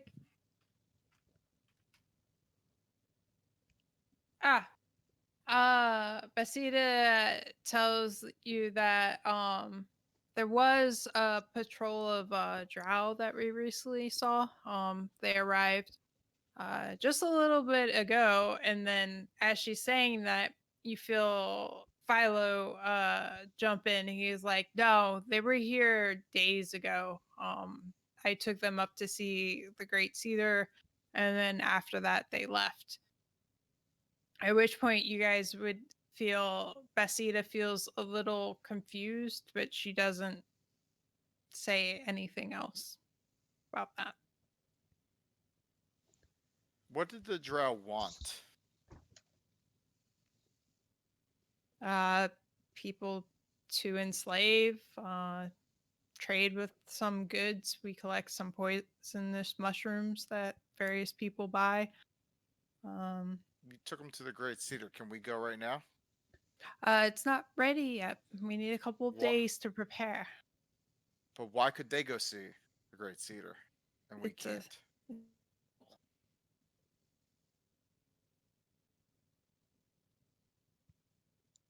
Did she freeze up for anybody else? Yeah, you Yes. cut out that. Oh early. no! Yep. Am I You're still good now. Yeah. Okay. That happened to me earlier with Stone. He froze. It was weird. So you froze up as you were answering why they could see the Great Cedar and we can't. Oh, okay. So yeah, they were here a few days ago. It's not ready anymore. There's a cycle to these things. Can I tell? This would require me to do an investigation check, but like, can I tell from his body language if he's being truthful or if he's like hiding something? Insight check. Insight. Okay. Hey, I'm a +3 with insight. Can I double up on that? Yeah. 16. Oh fuck yeah! Look at that. My dice do go that high. Yay! 24. Wow. All right. I have a +6. It helps.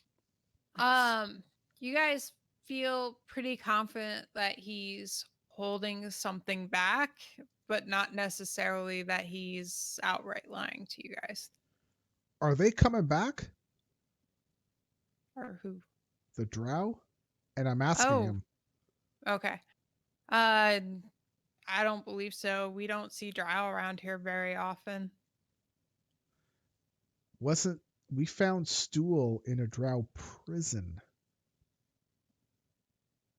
Don't you think that's bad? I mean, it's unusual for them to take one of our young, but they capture and enslave all kinds of people.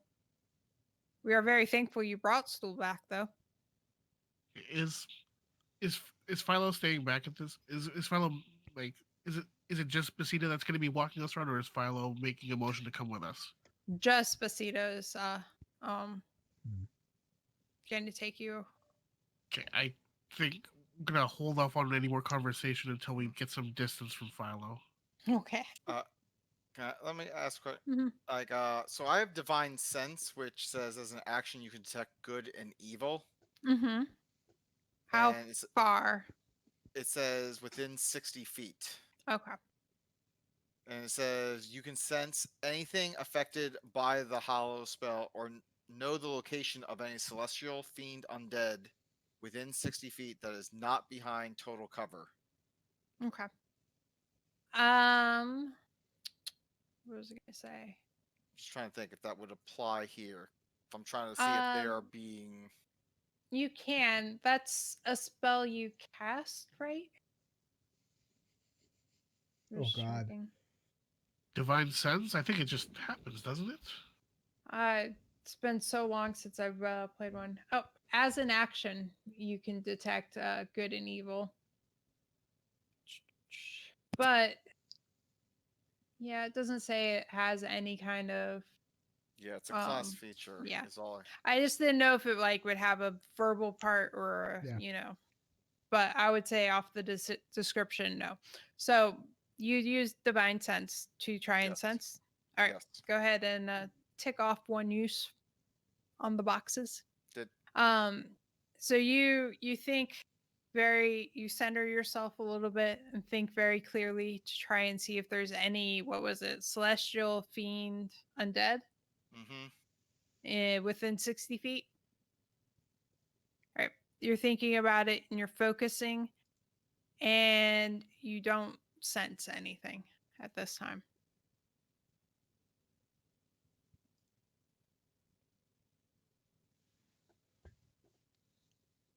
Are you within 60 feet of Philo there or no?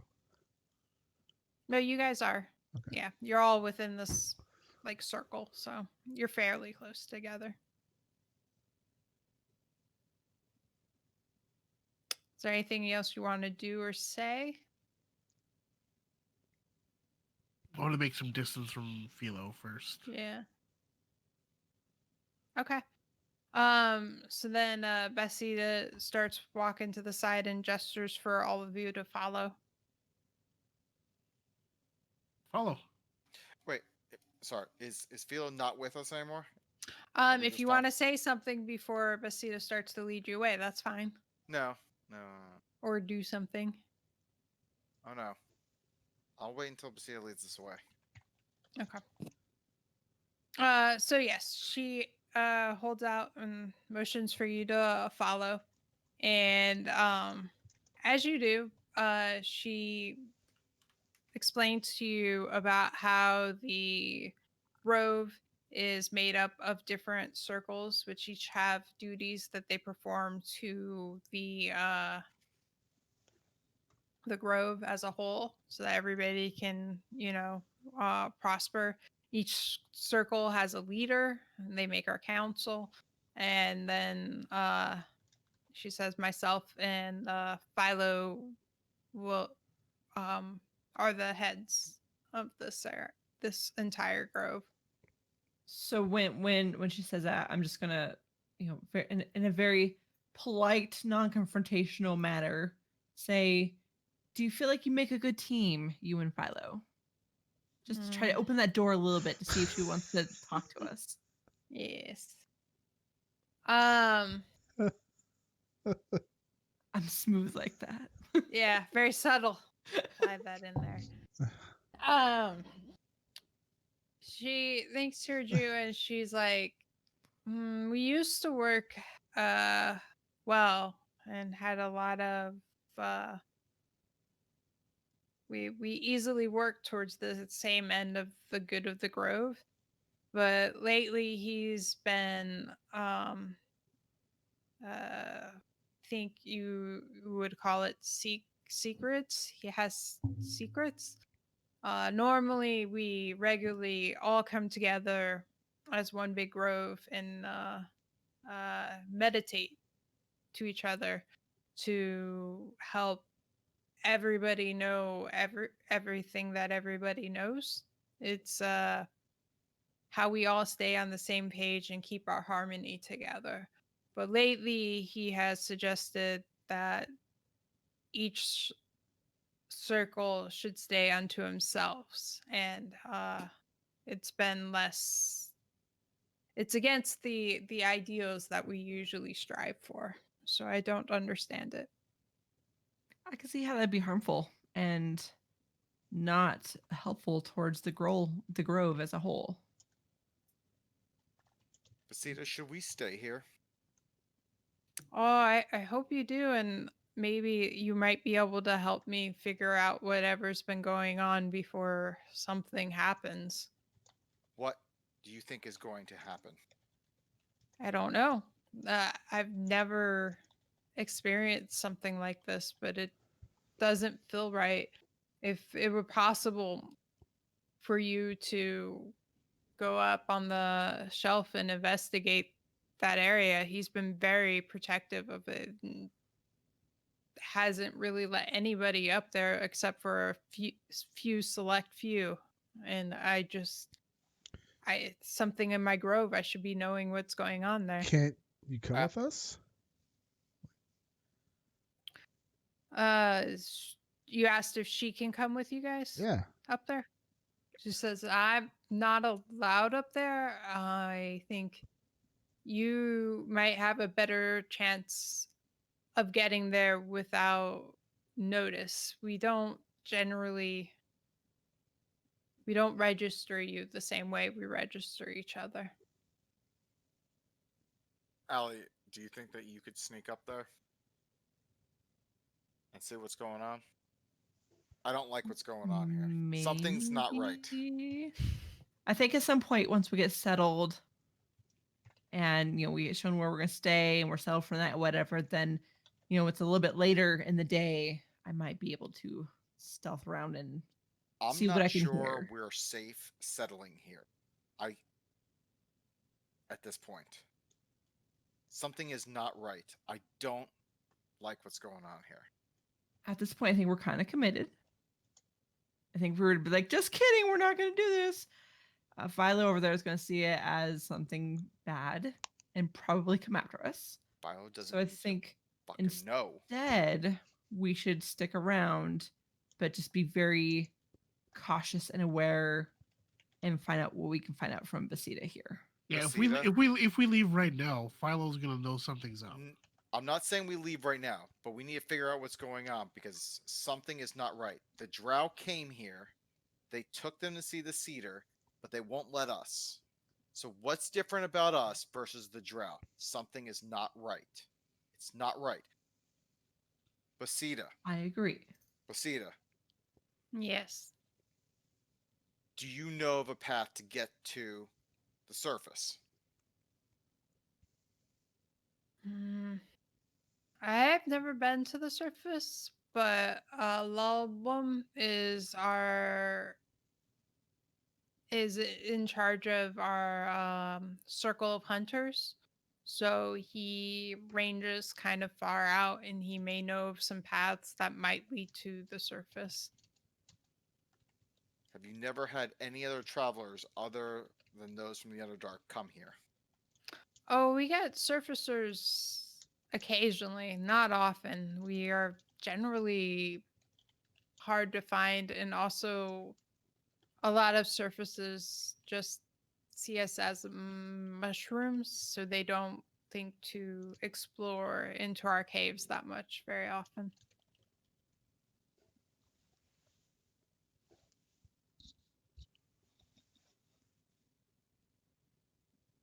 We need to figure out what's going on with that cedar. I don't like this. I don't like any of this. I don't like Philo. I don't like this whole situation. Something is not right.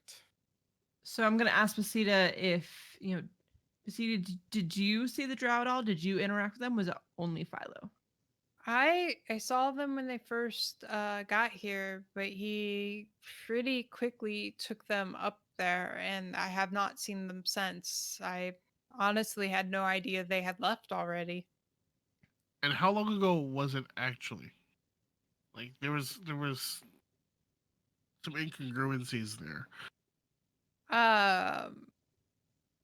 I thought it was just a day ago, but I don't really pay attention to time that much, so it's hard for me to really say for sure. Is it common practice to be doing what Philo did with the drow? I mean, unless you come looking for, to harm us or whatever, we are pretty open and let people come around. It is weird though that he took him back there because he hasn't been allowing any of us back there for a long time.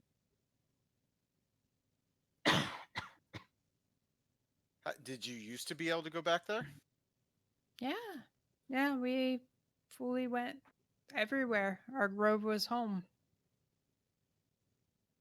What do you remember being up there? Was there anything special or out of the ordinary about that shelf? Not really. Like, it was just a good open area where we could grow and harvest many things. Do you yourself trust Philo? Because I think we're feeling a little uneasy about him. We don't know if we can trust him. Do you trust him?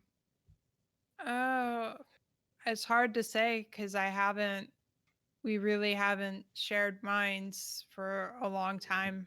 I, I don't trust what's been happening That's and fair. things he's been doing. I appreciate you sharing that with us. Guys, I don't like this. Something seems amiss. Something seems out of the ordinary. These people are acting, at least they're making it seem like Philo's acting in a way they didn't used to act. And the drow are involved somehow. The drow are involved. We've seen demons. I feel that there's something going on with demons here. Don't like this. Okay. I think there's two ways we can approach this. At least two ways. We can we can deal with the shelf, see what's up there, and report back, or deal with the problem that's up there. I have Or no problem dealing with the problem. or we use this opportunity where we're going to be, because we've agreed to help them with the preparations over the next couple of days. At least Allie and I have. We can use that opportunity to ask around, get some more information. Maybe somebody else has been up there who we can, you know, get them to trust us enough to let us know what's happening. Well, at some point, I can stealth up there and do some investigation. And that is an option. I'm just worried about you going up there alone. I'm worried about any of us going up there alone. I have invisibility. That it'll last for an hour. So maybe Murph and I can go together? We need to figure out what's going on. I don't feel comfortable staying here. Something I can't stress this enough, guys. Something does not feel right here. I think we all agree that that something doesn't feel right. As for not being safe staying here, we're not safe anywhere down here. Let's be real. It's not going to be any different. It's not going to be any different than the way we've been spending our nights. True, but I'm telling you guys, this does not feel good. No, and we know we'll take all the precautions necessary when we're resting and all that other stuff. But I think you're right. We need to look into this. There's too many weird things going on down here with demons and all that, and I thought we could run away from it, but it's looking more like we maybe have to deal with this problem before going back to the surface. I asked Basita if we were to go to the shelf, how would you know that we are being truthful? Wouldn't it be better if one of your own kind came with us to see for themselves? I realize that you say that it's easier for us to go, but we are outsiders. So if we came back with proof of something wrong, perhaps Philo could use us being outsiders against us. Well, if you're going to end up saying anything against him, he's probably not going to be agreeable to you regardless. But I just need somebody to go up there. We can't go up there. So this is what I have left with.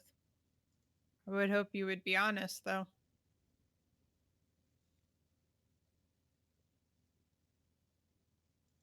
Okay. All right. I think Anything? I'm just saying to Basina, I think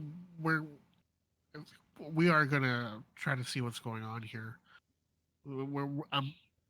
I'm personally worried that this might be tied into some of the other things we've seen while we've been stumbling around the Underdark trying to get back to the surface, and some of those things we've seen are a very big deal. Hmm. She agrees that yes, things seem odd everywhere. And as she says that, she kind of gestures towards an opening, and she tells you, "In here is our circle of spores. I will introduce you to the leader here as well." Before we go in, because I realize Mhm. I only conveyed the information about the Demogorgon to Philo. Mhm. I will convey that same information to Basina. When you do that, you feel kind of like shock and surprise from her. In fact, she reaches out and like grabs your shoulder, and she's like, What is this?" It's a Demogorgon. It's it's a being from another plane. For some reason, it's here. It was summoned to the lake just near the Kutoa village. I told Philo about it, and he didn't seem too concerned. Hmm. This seems His very his worrisome. his general demeanor was more of, I don't know what that is. It's worrying, but I believe the exact words he used were, it could be good, it could be bad. Hmm. And this thing is very much in the realm of bad. Well, it also seems very large, and I don't know how many or if any paths coming in Dark Lake would be big enough for him to move around in. My one of my worries is, he, again, I don't know how he got here, but would have had to have ripped through the plains somehow. Mm-hmm. What if what if it left that way open for other beings from its plane? And tell you right now, none of the beings from that plane are anything you want wandering around down here. Mm. I will see about sending some scouts to check out the area. That is concerning though. Thank you. Sita, let me ask you something. Hmm. On Philo, notice a bit of decaying bits on. Is that Mm-hmm. is that normal? Mm-mm. I've never seen anything like that on any of us before. Aha! Dreadlord called it. Oh, it's Jaina. It's Jaina! It was Jaina all the time. Did that just recently appear, or has it been there for a while now? It's been there for a little bit. It appeared not it appeared after all of the weirdness started with Philo, and he seems unconcerned by it. I've asked him if it was something that was hurting him or there was a problem, but he has shrugged me off. Turning to my team here. This screams of demon possession, people. I can't, like, there's something, like, we need to get up on that shelf and we need to get there like ASAP to see what's going on. We need a peek in there because something is not right. When Seraph says that, would I associate possession by a demon with any like physical deformities? Give me a knowledge religion. Ooh, I'm good at those. You should be. Wow, these are terrible dice too. Oh my god. Purple, 19 plus Okay. 4, 23. That's not bad. That's not No, terrible. no, it's terrible to read. Oh, Oh, okay. 'Cause it's like purple on purple. Okay, I'll take a picture of it later. Okay. Um, what were you trying to ascertain? I'm sorry. Like if demon possession is tied to physical deformities. Like if yeah, basically if he's getting sicker or what appears to be sicker or whatever, is that a sign of being possessed by a demon? It's the kind of thing that can potentially happen, but you Okay. don't really know under what circumstances it will happen. So I'll say to Sarah that's a possibility, given all that. I mean, it's a recent thing, so it can. I say to see that this happened fairly quickly. Like all the Yes. Yeah. okay. Has Philo taken any recent trips outside of the Grove? Does he ever leave to go scout or investigate? Has he left any time recently? No, not as far as I know. Our duties are all here. Before like he started feeling this way, like maybe like right before, was there any visitors or travelers that came here that you know of? it's not the Drow. Forget, like, just any travelers, visitors that came right before you noticed a change in Philo. I mean, we don't get visitors that often. I don't think we did. The only ones I remember anytime recently was the Drow Patrol and you folks. Did you ever see the Drow Patrol leave? No, like I said, I didn't realize they left. I don't think that they left. She's like, I'm telling the group. Is I'm it telling you possible for the cedar to affect the rest of the village? For instance, if there is something wrong with the cedar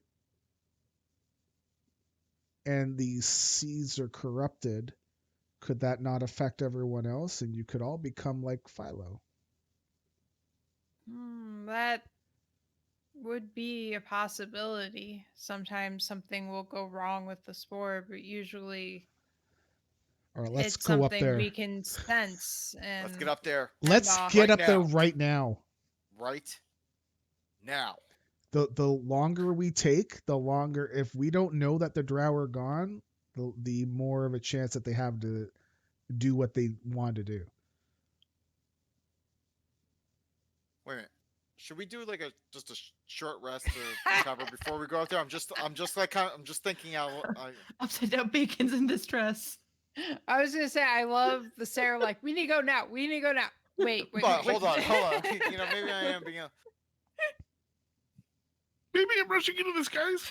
I mean, I've used a spell slot or something. Like, I don't know if I get that back after. Well, that's You why get I it was back in a thinking. long rest. Long That's what I was rest. thinking. All we the can hell. that's what I was thinking. We can get like settled and get in, and then maybe when it's darker and late. Well, not darker, but like later in the night after we've rested a bit. Like So let's do a long rest Yeah, and we then don't we go. we don't want to let them know that we're doing some sketch shit in his eyes right away. But So need to get up we'll there. take the rest. Take the rest. We'll take the rest at some point tomorrow night. We'll Endless night. Yeah, we'll go up there and try to figure out what's going on. Meanwhile, she is trying to introduce us to more people. I think we should Yes. follow through with it, but just be very aware. Right. All right. So she gestures you into the little cavern on the side. As you enter, there's a clearing that you can walk through, but all around you, like there's a bunch of what look like very tiny little stools growing, and then there's more like hundreds of various stool-ish guys just running around and doing things. And Stool had followed you, and he's like, he sends back a thank you at all of you, and then just like runs in and starts like, you would guess, playing with his other friends and stuff. I'm gonna get a little watery eyed watching him run off. Little buddy. And you notice there's also a section where there's other ones that have grown a little longer. They still have like the shell hump on their back, but they're a bit bigger. So I think it's just different levels of progression and growth. Did we walk into a mushroom daycare? Yes. Oh god, I'm getting another drink then. Hey, Allie, you're back at work. Awesome. Boonk. Wow. Oh my god. Atta girl. I only had a little bit left anyways. It's fine. Yeah. So Vestita gestures to larger myconid who's like, bending over and doing stuff. And she goes, this is your B-Rup. I'm so good at names. Your B-Rup. He is in charge of tending to and raising our young before they are ready to join the colony fully. And you hear him thinking, he's like, yes, hi, surfacers. Busy, so much to do. And he doesn't seem to like actually pay you mind. Hi, bye. I think. Okay. As you guys are walking through, there's like a little circle that goes around, and she's just pointing out the different parts of the area, and she says, points to a path in the back, and she's like, thinks to you guys, up that way is a path that leads right up to the garden. And the garden? The plateau. The shelf? The garden. Oh. Yes. Okay. Yeah. So where are we resting? Here? No, this is just the first step on the tour. She's giving us a tour. Yeah. We've just been bombarding her with questions meanwhile. Yes. Sorry.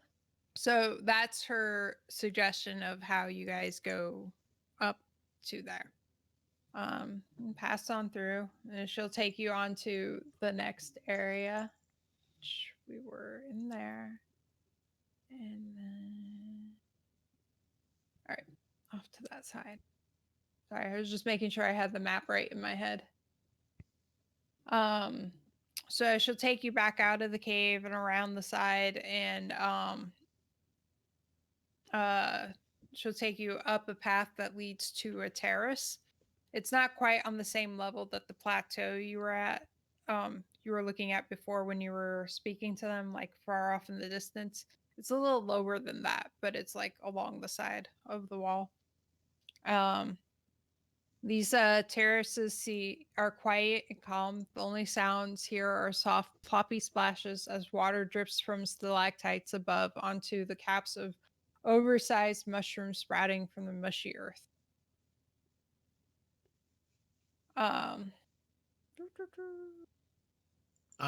Lester has had a sudden revelation and is wondering what can be done about food. Because, like, we've been eating mushrooms at this point. Is that going to be frowned upon? That gets a little awkward, isn't it? Are you asking her that? Yes. Okay. She, you get kind of a feeling of like, it's like, do you have any other kind of food with you to eat? Do we? No, we've been our rations have been us foraging mushrooms this entire time. We've been sustaining on mushrooms since we've been going through the Underdark. Cool. So no, we have no other ration. We have no other food. That is, when I take you back to the circle of hunters, you might want to ask Lop Lop, Lop Lop, Lop Lop, whatever his name was. La Bomb. La Bomba. La Bomb. Labao. Labamba. Yes, they've been eating their cousins. Good job. She says he may be able to point you in the direction of some animals you could hunt to eat, maybe. Okay. You said she? Like LeBon was a she? Oh, he. I was saying she is Bessita telling you that. Oh, Sorry. okay. All right.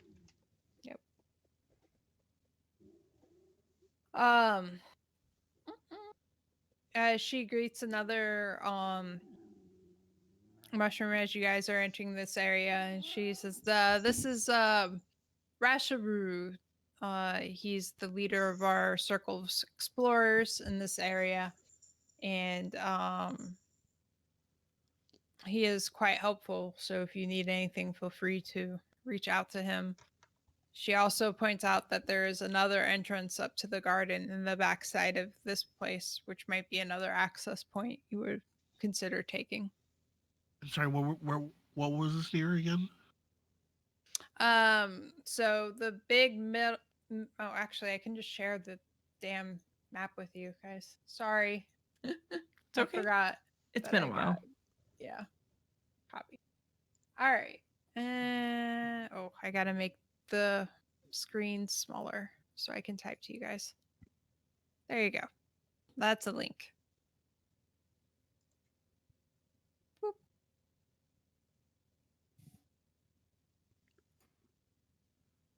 Okay, and the shelf would be 2?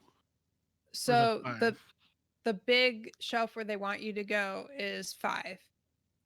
You guys entered from that little tunnel, went over to area 1, right in area 3 where that big circle is, right under the number. That's where you guys were what's it called? Talking to Basita and Philo. Off to the right there's the nursery area that you went in, and then you guys went back around and you're at area 4 now. Okay, all right, cool. Makes sense to everybody? Yeah, there's an area they did not want us to mess with, right? 5 is the area that Philo told you he didn't want anybody to go because you could mess up the preparations. Oh, that sneaky bastard. Yes. When I find out what he's up to, I'm gonna make me some mushroom stew. Wow. It just got real. All right.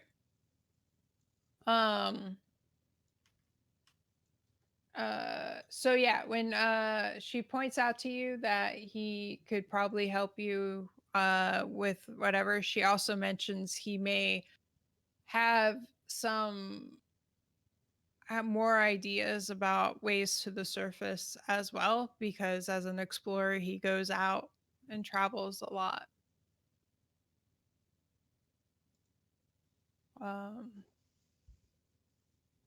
Yeah.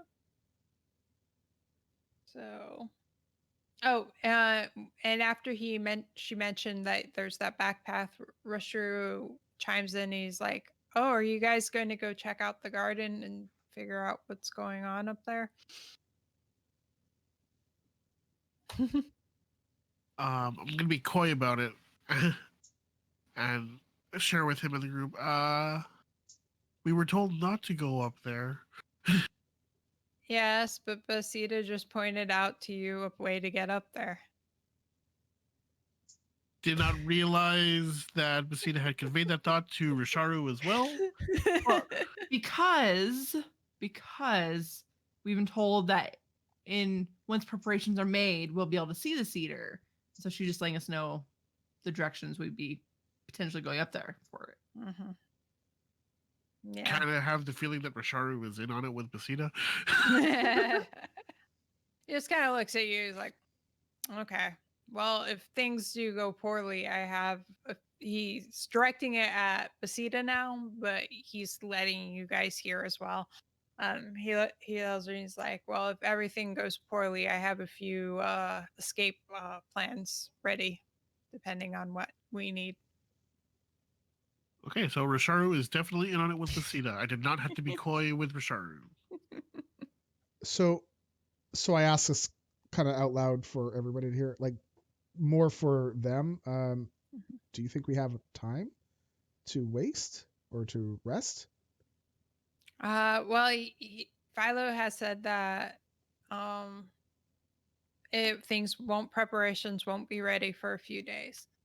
So you have that time, but I don't know how many more he may convince to go along with him, or what may happen in those 2 days in preparation. Okay, we need to just rest and prepare and get up there. As out of character, I've got 3 out of 4 first level slots. I got 2 out of 3 second level slots. Everything else, I'm good to go. Just saying, I'm not really super worried. Yeah, sure. I'm not full, but I don't know. Is it worth it to Did we see where rest? Philo went after? No, it looked like he was staying in the grove and communing with more of the myconid. Well, I think that's why we were suggesting, Stone, that you and I go, because you got the invisibility and I've got stealth. Yeah. But once we get to, to our places where we're going to be settled. I think if you and I go, we're going to find some stuff that we're going to wish that we had them. Yep. It could be completely benign. Yeah. So we're Sarah, especially Sarah when there's and drow Lester involved. are not the sneakiest people. We sneak up there, check it out, and then quickly sneak back. Like we've got our armor is equivalent to a mechanical keyboard. Okay, but we're talking about splitting the party, and that's a recipe for disaster. I agree that, yeah, we could like I can make myself invisible. Doesn't mean that I could sneak. I could be stumbling around. I could make sound. Sure. Blah blah blah. No, I'm aware that I'm just putting that out there for everybody else so that we know. But they also said that they wouldn't be able to detect you guys or us because we're not like them as much as they normally would. True. Guys, let's just rest. And then as soon as we're done, we feel full strength, we all go. All go. I think that's probably the better call. I'm just going to sigh and be like, fine. Allie and Murph, you guys can sneak with invisibility or whatever you guys do. Luster and I can pretend that we had some ale, a little too much if they ask, and we could just pretend to be stumbling idiots. Yeah, do let's we be real. have ale? Just, I'm gonna think to them. Do you have anything? Do you have any booze?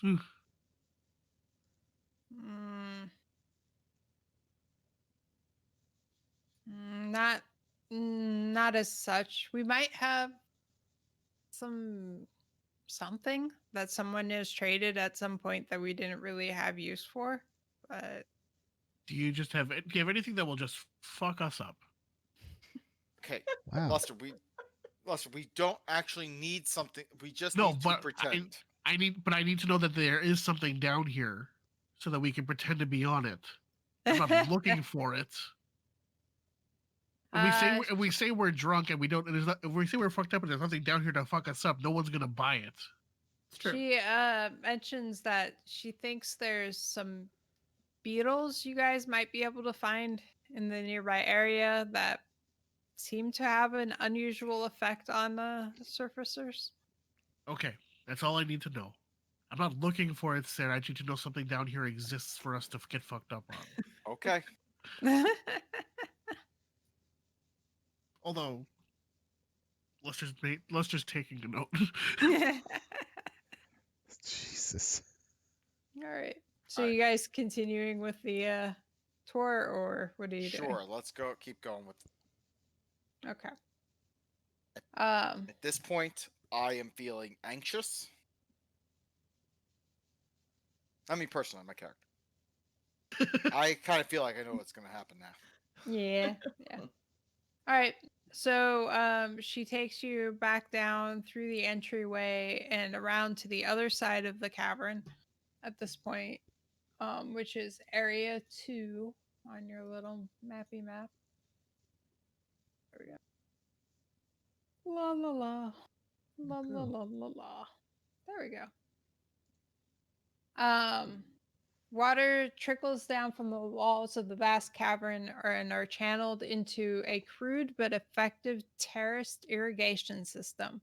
A thick, sweet smell fills the air from thousands of fungi of all colors and sizes, many glowing with a strange, inviting light.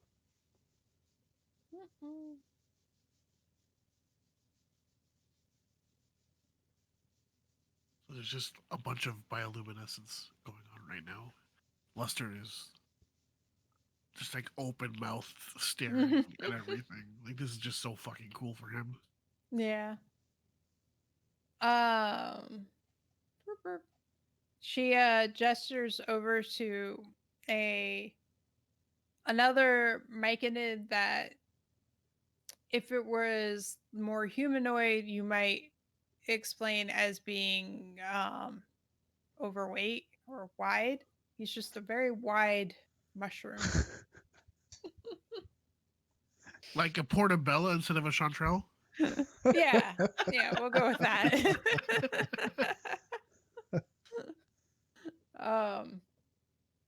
And she gestures to him, and he's wait. Oh, right.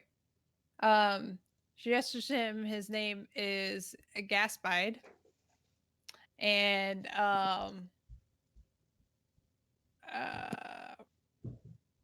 he's the head of our circle of builders. And as he sees you, he greets you. He's like, more surfacers. You guys excited for the coming festivities? Are you going to stay with us? For a little bit anyway. We'll be around. This is something you're not going to want to miss. It's amazing. Absolutely amazing. We are eager to learn more about so many things. Yes, yes.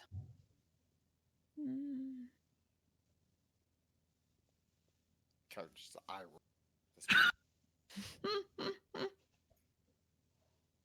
All right. And then she gestures you to continue on, and she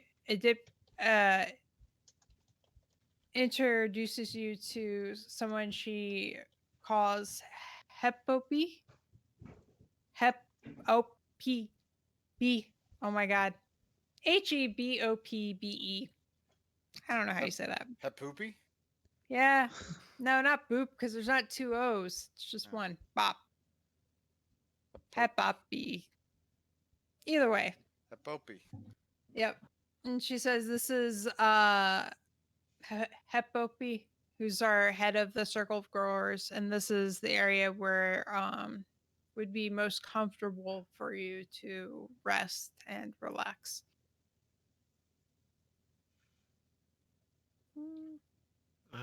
I guess I direct my thoughts towards Basita. Thank you for showing us around. We'll likely start looking at this problem right away. In the morning, maybe. Being cagey about it by not. I'm being cagey about it, but I'm doing a poor job of being cagey about it. Right. Okay. She says thank you. I'm very happy to have met you, and I hope you can help us solve whatever this issue is. We'll do our best. Okay. Anybody else want to say anything to her before she leaves? Thank you again for your kindness and the welcoming. And if you ever feel the need to talk more about everything going on, I will happily listen. Okay.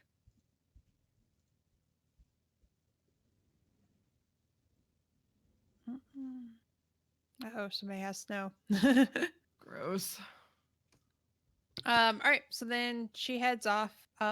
Heppabee would acknowledge you guys' presence, but seems pretty indifferent to you guys in general. Like she has other things she's paying attention to. Just gonna ask Hippopi where we can settle in.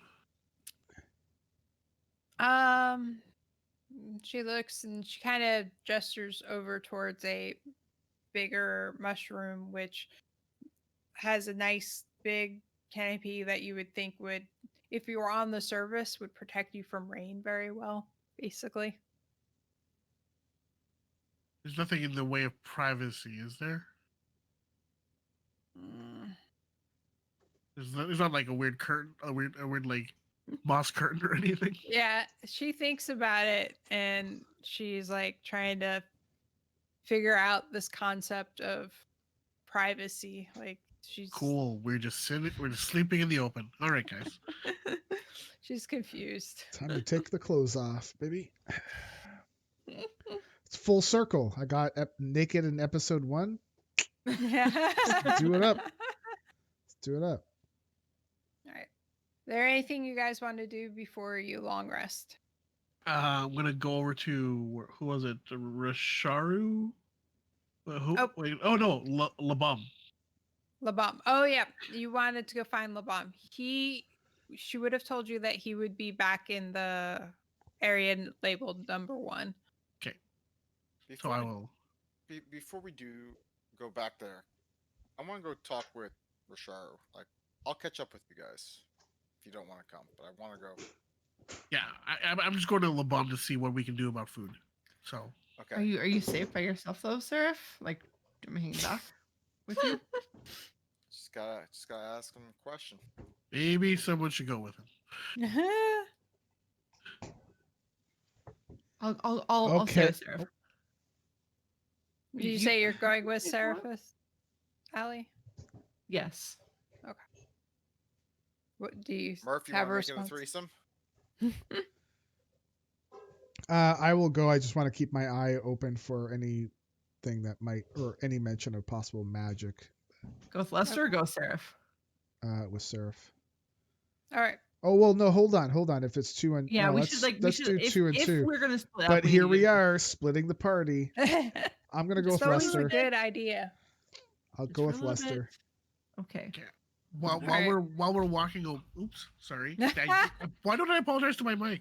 We'll be quick. We'll be Because quick, you I made it promise. feel Because you're bad. Canadian. It's okay. I'm sorry, it's fine. microphone. While we're walking apart, I'm testing the limits of our ability to communicate. Okay. So as you fall back, go ahead, whatever to test the limits. You can, by trial and error, figure out that the range seems to be about 10 feet. Oh. Oh, so it's not far at all. Okay. Mm-hmm.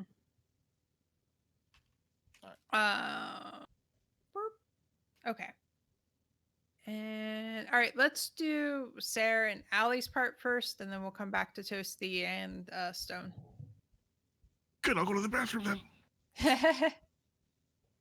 I mean, I broke the seal twice. All right, so yeah, you two, you go back. You come back, and Rusharu is still there. What do you do? Rusharu. So it would seem that Basidia is very concerned about what's going on. Mm-hmm. Seems to be very untrusting of Philo, and that there is something dark going up on that shelf. Would you agree?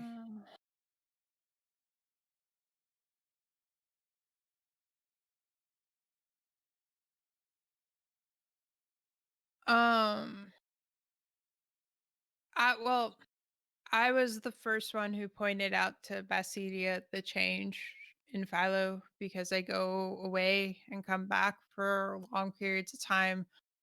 I think I saw it more drastically than some of the others because they were there all of the time. So they didn't really notice the changes. Um, With your there's travels, do you think you know what the changes are from? there's I've been wandering around the Underdark for a long time, and I feel like just in general there is a rising madness that seems to infect things and beasts and people. And I believe whatever is causing this madness is causing the changes in my people. We're gonna go up there and we're gonna figure out what's going on. We're gonna take care of it. That would be But, amazing. but let me ask you this: things go south with your travels in and out of here. Mm-hmm. Could you tell us how to get out of here quickly and Yes, safely? I've been making preparations to get those who have not been affected, and hopefully some of our young at least, and get them out of here as quickly as possible. Would you be able to help us when we go up there? I I can't go up there. I'm not allowed, and I don't know what's going on up there. Do you have any equipment that we may use that could aid us when we go up there? Mm. Armor, weapons, potions, Uh anything. when you mention potions, he goes, Basidia is actually really good at making various things. She might have some stuff on hand for you to help. Then we will go see her. Okay. He gives you general directions of how to get to her. Let's go. Okay. You Giddy guys up. are on pause. Back to our intrepid hunters. Yes, the sorcerer and the guy covered in plate armor. Yep. Yep. Not plate, chainmail. Yeah. It's loud armor anyway. Yes. Uh, So yeah, when you get back to the area labeled 1, you actually see Lapop Bomb, whatever, off to the side. He's like tending to some stuff at the side of the lake. I'll approach and say, Labam, Besida had mentioned to me that you might be able to help us in finding some kind of food or creatures that we could possibly hunt to sustain ourselves. Mm. Yes, yes. He thinks for a bit. He's like, well, I know personally, I know that there's been a large grick around that's kind of giving us some problems, but I don't know that you'd want to eat that. Um, although if you want to go kill it and bring its body back to us, that would be amazing. Oh, what? Sorry. Grick. Rick? Yep. Have I ever heard of that? Grick. Yeah. Does that ring any bells? That would be an Arcana check. Oh, 6. You don't know what the hell he's talking about. Rick? Some crazy animal. Rick? Mine's higher. 20. Dirty 20. Dirty 20. Yeah. Okay, and you're untrained in Arcana though, right? Correct. Okay. Ah.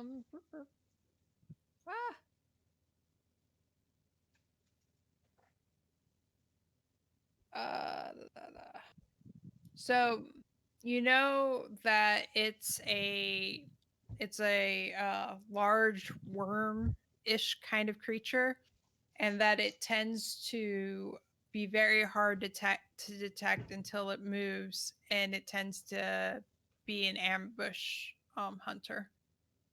So hearing Grick and knowing of the worms that have attacked us previously, do I draw the connection that those are the same creatures?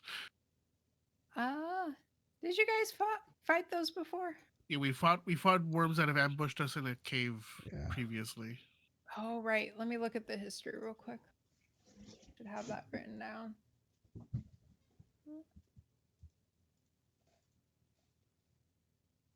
I think we fought them twice, actually. Yeah, possible.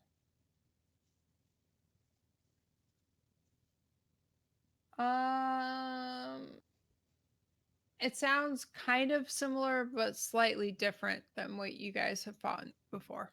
Okay. Well, we'll keep an eye out for them if we come across them.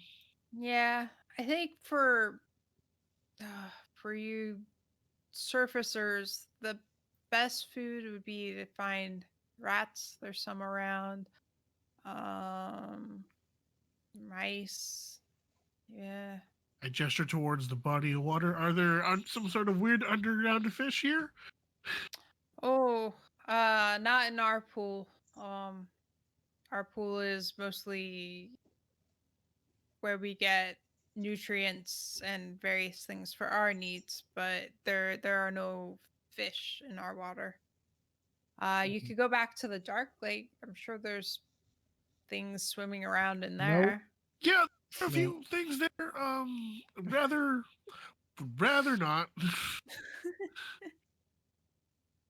think that was time 37 where I almost died.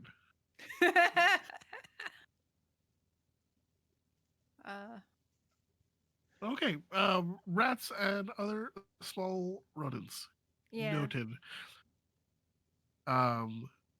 Lester is going to direct a thought towards Murph alone. I think we have to just be really sneaky about eating our mushroom rations. Yeah, I mean, as long as they're not watching us, then. Yeah.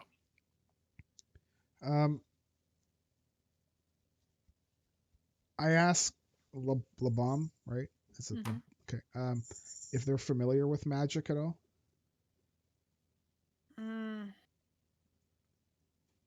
We know that other races like yourselves employ magic. There's also weird floaty lights that are around in the Underdark that cause unexpected things to happen. But do you wouldn't have any items that could be associated with magic that perhaps we could use as we investigate around? It's possible Basita might have some stuff. I know she makes potions and things. She might have in trade with others some kind of magical item. Okay. Was he directing that thought at both of us or just Murph? It would be back at Murph since he asked. Unless you said it out loud. If you said it out loud, he would have been. I'm not hiding anything. I'm just okay. So it you said it out loud. Yeah. So yeah, then he directed at both of you. Okay. Okay. I'm gonna ask where we can find Messina now. Okay. He gives you guys the same directions basically that Sarah and Allie got. Yep. We're gonna end up converging anyway. I was gonna say you guys did the party split like pros. I think you should personally go out hunting ronettes right now, but whatever. Was there anything else you want to ask him about? I got the information not the information I wanted, but the information that was available to us. So. Okay. Cool. Okay. All right. Well, you guys go back and you find Basita off in a little side area where she seems to be working on some stuff. And she perks up as all four of you meet up and you're like, oh, hey. Hey. Sup? What are you doing here? What's up? And right as you guys are doing the, what? Basito looks over. He's just like, "Oh, my friends, what has brought you over here? I thought you would be resting. You get to Oh. speak." Your buddy Rasharu sent us back over because we were talking with him, and I asked him about equipment, potions, any type of gear, and he mentioned to talk to you about specifically when we mentioned something about potions. Or Yeah, Oh. also LeBum mentioned the LeBum same thing. mentioned possible items of magical nature. Oh, you guys That'd be helpful. we could use all the Oh. help we can get. She is. Oh, okay. I have a couple of things that may be of use to you. She goes and rummages through things and then pulls out a scroll case and is like, looks at each of you and then centers on Murph and hands it to him. Sorry, I need to pull back up what it was. My bad.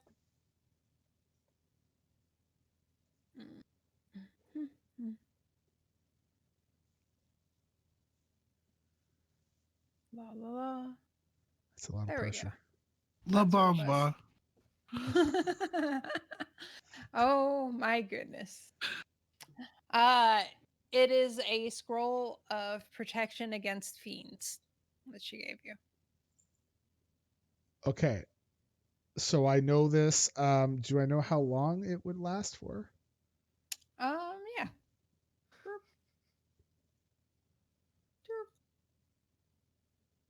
It's good luck for you there, sir. For 5 Beans, minutes. people. Beans. For 5 minutes?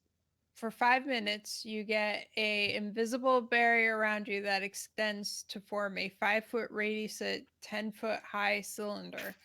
And it keeps the specified type, which is fiends in this case, from entering or affecting anything within the cylinder. And if I read the scroll, is it automatically on me, or can I direct who it's going to affect? Or who will be protected? Huh. I am not looking at the spell. I'm just going based on what you want to give me. The way it's worded, whoever uses the scroll gets the protection. Okay. Is it just a single action? Mm-hmm. Okay. I let the party know that this is going to be useful. We think that there's fiends up there, and this will protect us, but it's only going to protect one person. Level spell is that? Poof.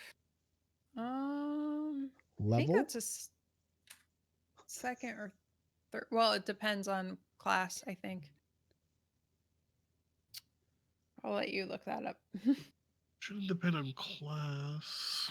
So well, because not everybody. Oh wait, no, never mind. I'm thinking old things.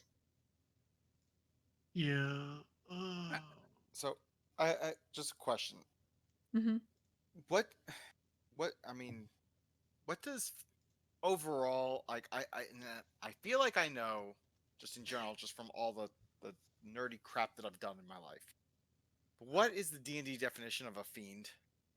That's a good one, devil, demons. I think devils fit into the fiend, or no? I thought devils were something separate. I'm not finding a protection from fiends. Right. Oh, here it is. Bone devil. There you go. Would be one, right? So bone devil is a large fiend. Oh, okay, it's not separate.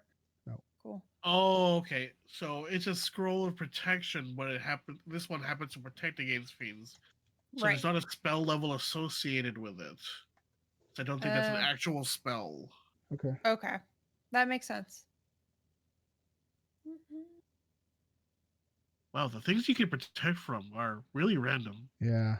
So basically, fiends are these it's a creature type that they all originate from this other plane, the Bissell plane. Okay. Like Oh, yeah, it's so evil, that's- all evil stuff. so yeah, Basically. that'd be like demons and whatnot. Yeah. Micah 'Cause- speaks Abyssal. Mm-hmm. I'm sure that's one of the languages I speak. Yes. Yeah. Oh no, I it's think. not. No. Nope. I do. Celestial, Common, Draconic, Dwarvish, Elvish, Infernal, and Primordial. Oh. Oh. I do not speak Abyssal. Undercommon, but not Abyssal. Abyssal Right. and Infernal. So, after she hands over the scroll, she also then reaches into she looks around to make sure that nobody else is looking your way. And she reaches inside a big gourd. And when she pulls out her hand, she is holding 4 potions of greater healing, which she gives one to each of you. Yay. Okay, so I'm keeping the scroll of protection. Mhm. And we'll deal with it if we need to. Right? Like if for instance, if one of us decides that they're gonna be the target of whatever, then I can give them the scroll and they can read it and be protected.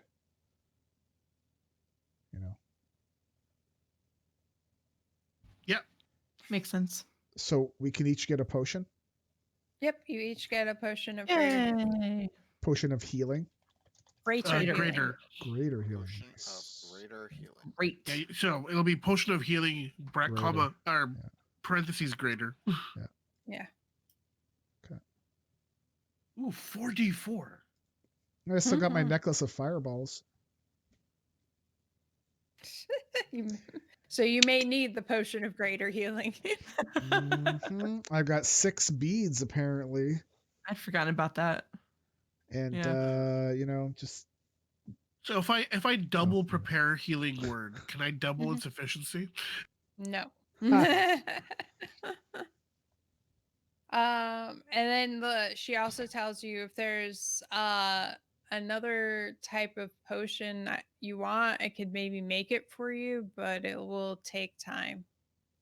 We have no time. If we don't have time. No time. But Luster's curiosity speak. What kind of potion is it? Basically, out of character, it works out to she can make not anything, but mostly common or uncommon potions in a day, or rare potions in 3 days.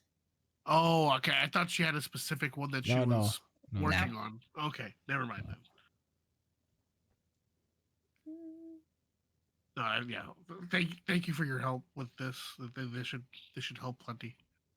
So hold on. When you Yes, say thank you. within a day, is that like equivalent to a long rest? Yeah, you would be able to get it from her on the next day. So after you long rested. So could you get us potentially more just potions of healing, just regular potions of healing? One I could do. We'll take it. We'll see you in the morning. Okay. She's like, I will work on that. Thank you. Thank you. All right. Anything else you guys want to talk to her about? No, I think we're good. Okay. Well, I think it's time to hunker down and regroup in the morning. Get ready to do what we're. For you two, you guys don't know, but Lester found out about the food stuff. There's really no food for us to eat. So if we're gonna eat the mushrooms, we kind of gotta eat it on the down low. They don't need to know about that. They don't need to Unless know. you guys are okay with eating rodents, like mice and rats. Those are the options they gave us. Look, we'll just form like a little circle around each other. We'll eat, and then we'll just swap. That's not the kind of circle I usually associate with mushrooms. Also, what you do on your Friday nights is your own business, but we gotta do what we gotta do. Wow. Fair. So, are you done with her? Oh yeah, yeah. Okay. We said bye and all that other stuff. Okay. Yes. No, actually, we just walked away and didn't say anything. And done. You've been great. Bye. Cool. So, what's your plan now? Are you going to go back to the area where you can rest, or did you guys want to poke around anywhere more, or check anything else out? I think at this point, rest. I don't think there's anything. Yeah, How I'm long have good we for been? How resting. long have we been awake and traveling at this point? You're coming up on about 8 hours or so. Before we go to bed, kind of wanna. Wait, where's that? Where did I put that map? So many windows open. God damn it, Toasty. That's how I feel. I was like, wait, where is this? Did I just? Oh, I just straight up closed it. Why did I do that? Why not? Aw. Okay, so you said one of the entrances they was suggested to us was around 2, and the other one was Mhm. in the 4 area. No, the one there wasn't one in the 2 area. It was in the 3, but you see where there's to the right that little indention in the 3 area with this round thing in the middle. Okay, so I'm gonna kind of hang around the 3 area, like near the body of water, just under the Mhm. guise of just relaxing near the water. Mm-hmm. I'm gonna kind of keep an eye out to see for like maybe 2 or 3 hours Mm-hmm. before turning in, just to see if like how often people are going into this area and leaving that area. Okay. Cool. Go ahead and give me a perception check. Oh, yeah. 21. Hey! Nice. Awesome. Wow. These nice rolls Congrats. are Mhm. finally happening. Better than 2 natural ones in a row. Yeah. Or a 0. While you're watching for those few hours, you see. Wait, hold on. Sorry. Just realized.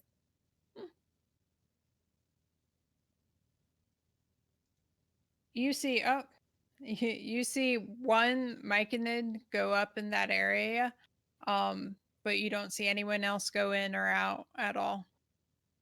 Is it a myconid that we met throughout the journey, like throughout that guided tour, or is it? No. Okay. No, you don't recognize him. All right.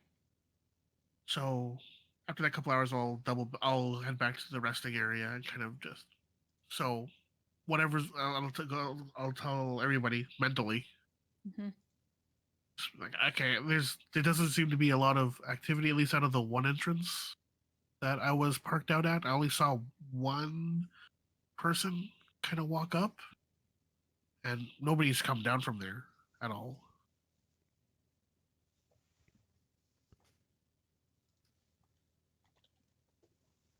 Yeah, I'll let them digest. I'll let them digest that information. I was gonna say they all just like stare at you like, great.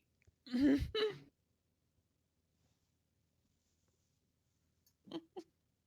right.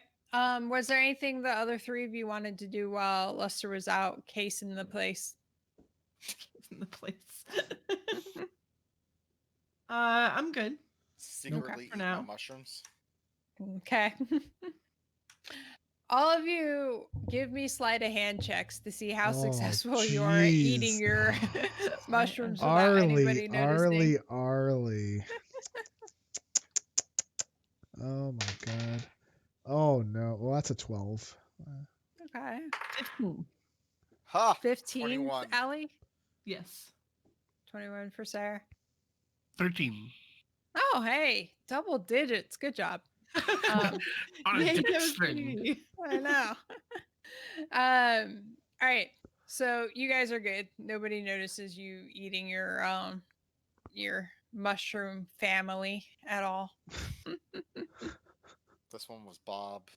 Mm-hmm. This one was Sam. And this one was a fun guy. Oh dear Lord. Oh my god. All right, you guys do Yeah. your watches for the night of rest. I think it'd be a good idea. Definitely set up watches. Yeah. Oh God. I'll grab first. Okay. I'll get second. Okay. Third. And I'll Allie. go fourth. Yeah. All right, so Luster, Murph, Sarah, and Allie. Okay. So 21. Do you see anything? Yeah. Okay. One sec. Mm-mm.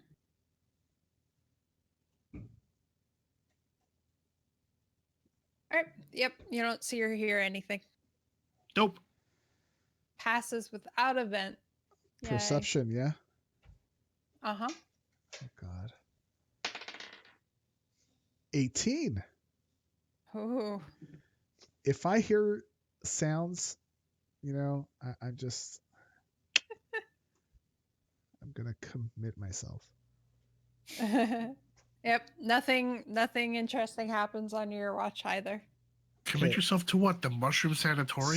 So I go over and put my hand on Seraphis's mouth and I whisper quietly in his ear, "It's your turn." And I go and have a rest. How do you wake up when he does this, Sarah? I reach up for his neck. I grab it.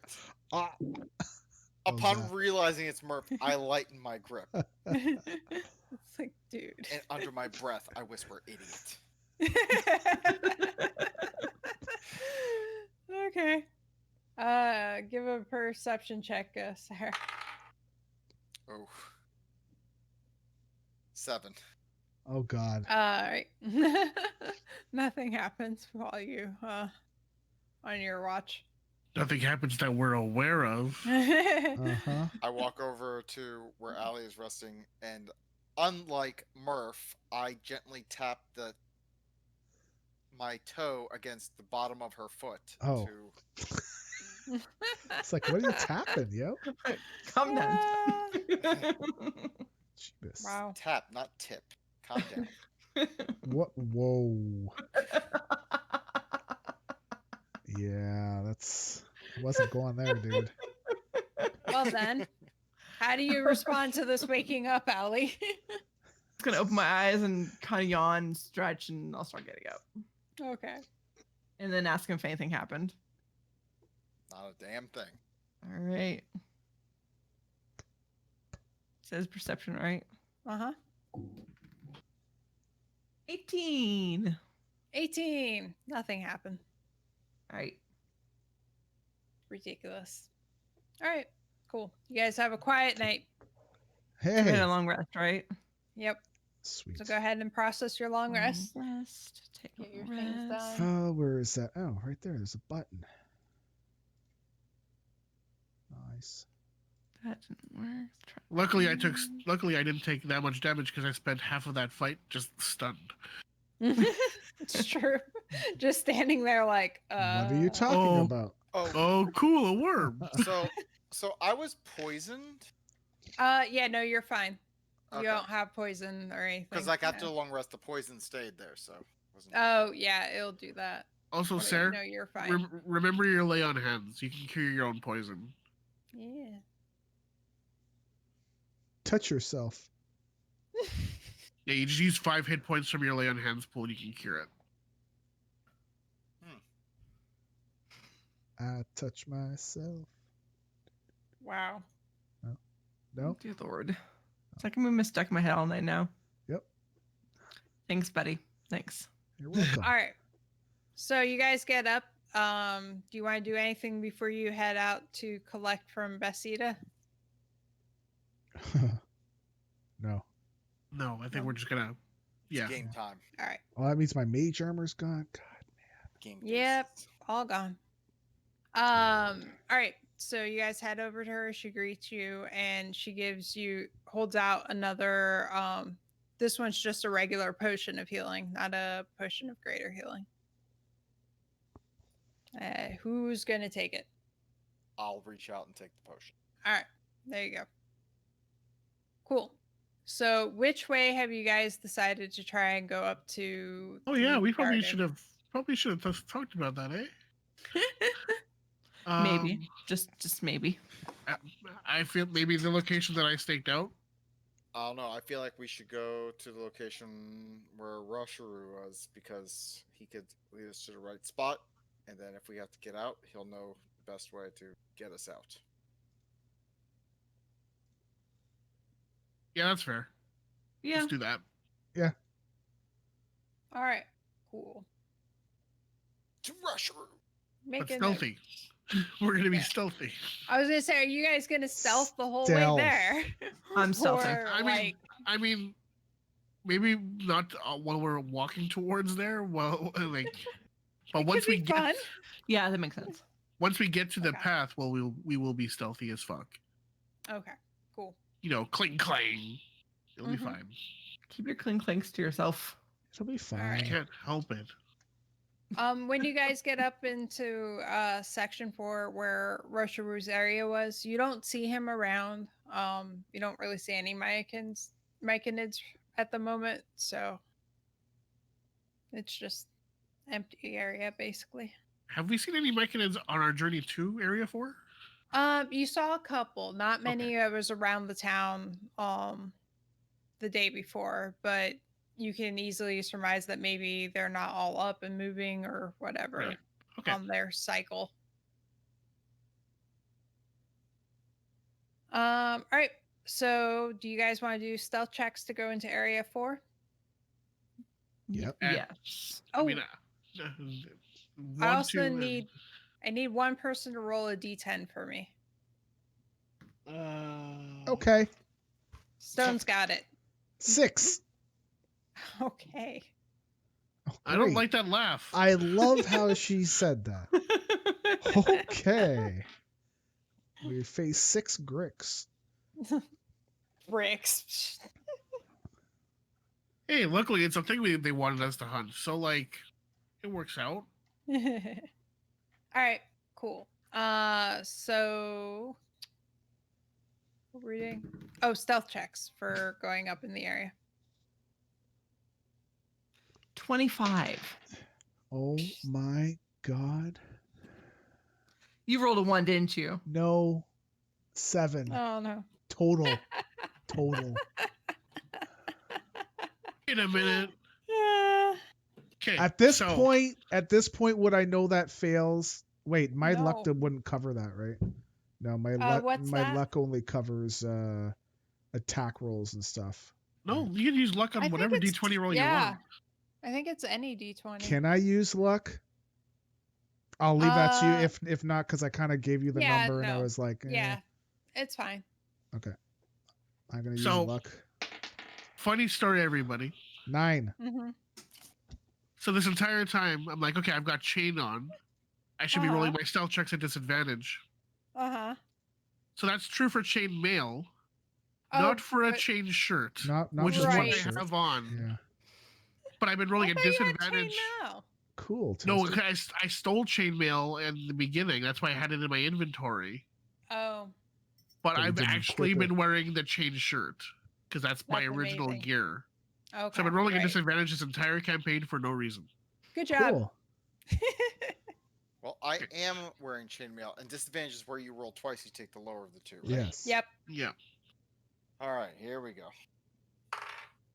What was your total, though, Toasty? 18. Okay. All right, so let's see. I got a 13 Um, and a 20. Mm-hmm. 13. So, you have no plus at all for Well, stealth? no, that is with the plus. Oh, that's with the plus. Okay. Still better Nice. than mine. All right, cool. All right. You guys make your way up towards it. This plateau rises higher than the other terraces, screened by a natural fence of soaring zirkwood stalks. Muffled murmuring can be heard from atop the plateau as you move up. And this is where we need to stop for today, because otherwise we'll be playing until 4 a.m.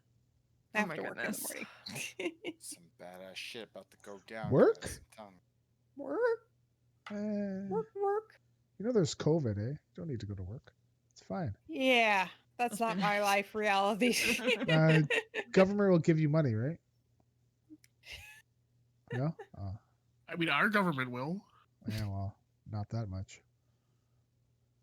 Anyways, this has been amazing, guys. Yes. Oh, it was so Arlie, much thank fun. you. That was a lot of work from you, Arlie, because you had to like answer our bombardment of questions. So thank you. There's a lot of very RP tonight. I honestly like. I love the RP sessions. RP sessions are great. One of my favorite types of D&D. Yeah. Killed 2 giant worms. Yes, that's true. You guys did. Also, by the way, Allie, that first worm, after you attacked it, it had 1 hit point left. If you had hit it with your dagger, you would have killed it. The second one, when you hit it, it had 2 health left. So if you had hit it with the dagger, you would have killed it. Oh, ouch. My dagger and I need to have a little chat. Yeah, it was amazing. I was like, wow, guys. Wow. Surely Seraphis just needed to like breathe on it and it would have been done. Yeah, he was just, cleaning up the mess.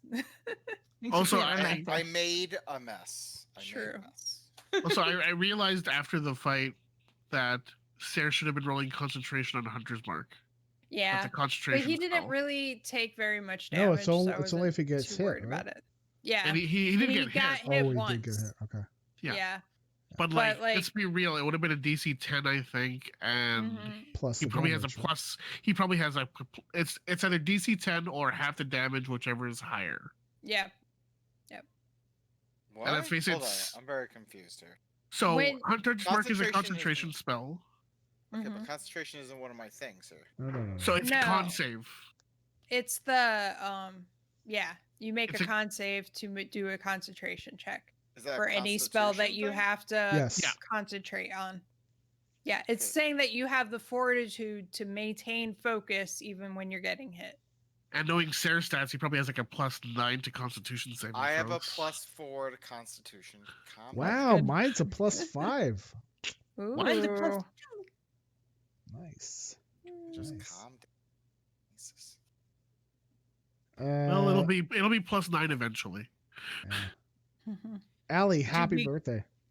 Yes. Happy birthday. Happy birthday, Allie. Any experience for Allie's birthday? Huh? What? Did you get any experience for Allie's birthday? I mean, we killed the worms. I guess you guys want experience, right? Yes, please. I mean, it would be nice. I mean, do I get experience for just standing around like, oh, cool worm? Yes. I mean, I guess I did hit it. Did you hit each it? get 600 experience for today. Okay. Nice. Where do I go to add that in? Do I click on the anvil thing? Yep. Oh wait, no. You can just add in experience from your character portrait. You right click it. There we go. Add experience. Wait, I can? Yep. I've been doing it the other way for the entire time. It's way easier to just do it that way. Yeah. Click on add XP. Type in the number and click the button, and it adds it in. No, when I click on the character portrait, it doesn't do anything. Why don't I see add XP there? I don't see it. Hold on. I see manage levels. Manage experience.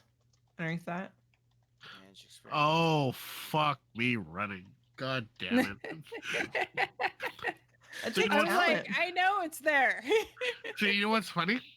There we go. The way I do it is I click on the character portrait and click manage levels. Yeah, So like if I look down one more, Mm-hmm. it's right fucking there. Yep, You just right. never noticed it. That's awesome. Okay. Yay. Oh my goodness. Do you need to do the outro thingy? Yes, once again, thanks everybody for hanging out and watching us do our usual bullshit. Allie, you got anything you want to plug? Really just go to Twitter at @AliandrersK. You'll find the 3 shows I do and when they're released and when I guest on other shows and all of that. Just find me on Twitter. Isn't it like 50? I thought it was like 500. It feels like that sometimes, but no, it's just 3, and then I guess on other ones occasionally. Cool. Okay, what about you, Arlie? I write for MMORPG and things appear there. You can follow me on Twitter at Arlie82. Just Okay. magically appear. Yep. Seraphis? Well, I haven't been doing much of anything lately, it seems, since I did the virtual con for the storm, but I think I might change that soon. So just check out Twitter at Seraphis. Okay. Stone? I'm doing a ALS fundraiser at www.alsevents.ca/stone2021. We're streaming every day throughout March. And we've hit our second stretch goal where I'm going to shave my beard Yay. off and cosplay as Candy Mandy, one of our wrestlers, and Carrie's going to do the makeup on me. So that's going to be a fun time. So yay, no beard. Yay, I guess. And WrestleMania 2 is tomorrow night on twitch.tv/stonegrasp. WrestleMania 2, baby. Yay. I think I have a picture of you without your beard somewhere. Oh, yeah. I I'm think sure I you do too. Yeah. Very smooth like a Okay. baby's bottom. And I am Toasty. You can find me at ToastyPostyCan on Twitter. I'm on all things Azeroth, and I stream every Wednesday and Thursday for sure. I've been getting into some weekend streams lately, doing some like point and click style games like King's Quest, and I'm thinking about doing Monkey's Island soon too. That'll be fun. And of course, this Always Be Looting. You can find Always Be Looting on Twitter at Always Be Looting. Twitch is also Always Be Looting, and follow us on both of those places. We'll try to keep you updated on when our next session is. We're gonna set up next week, poll right? soon. Yeah. Okay, cool. Oh, kidding. What's up to Arlie? I mean, not just me. You guys have availability too. True. But yeah, we'll let everybody know on those platforms when we'll be having our next session. So once again, thanks everybody for hanging out, and we'll see you next time. Yay. Bye. Bye.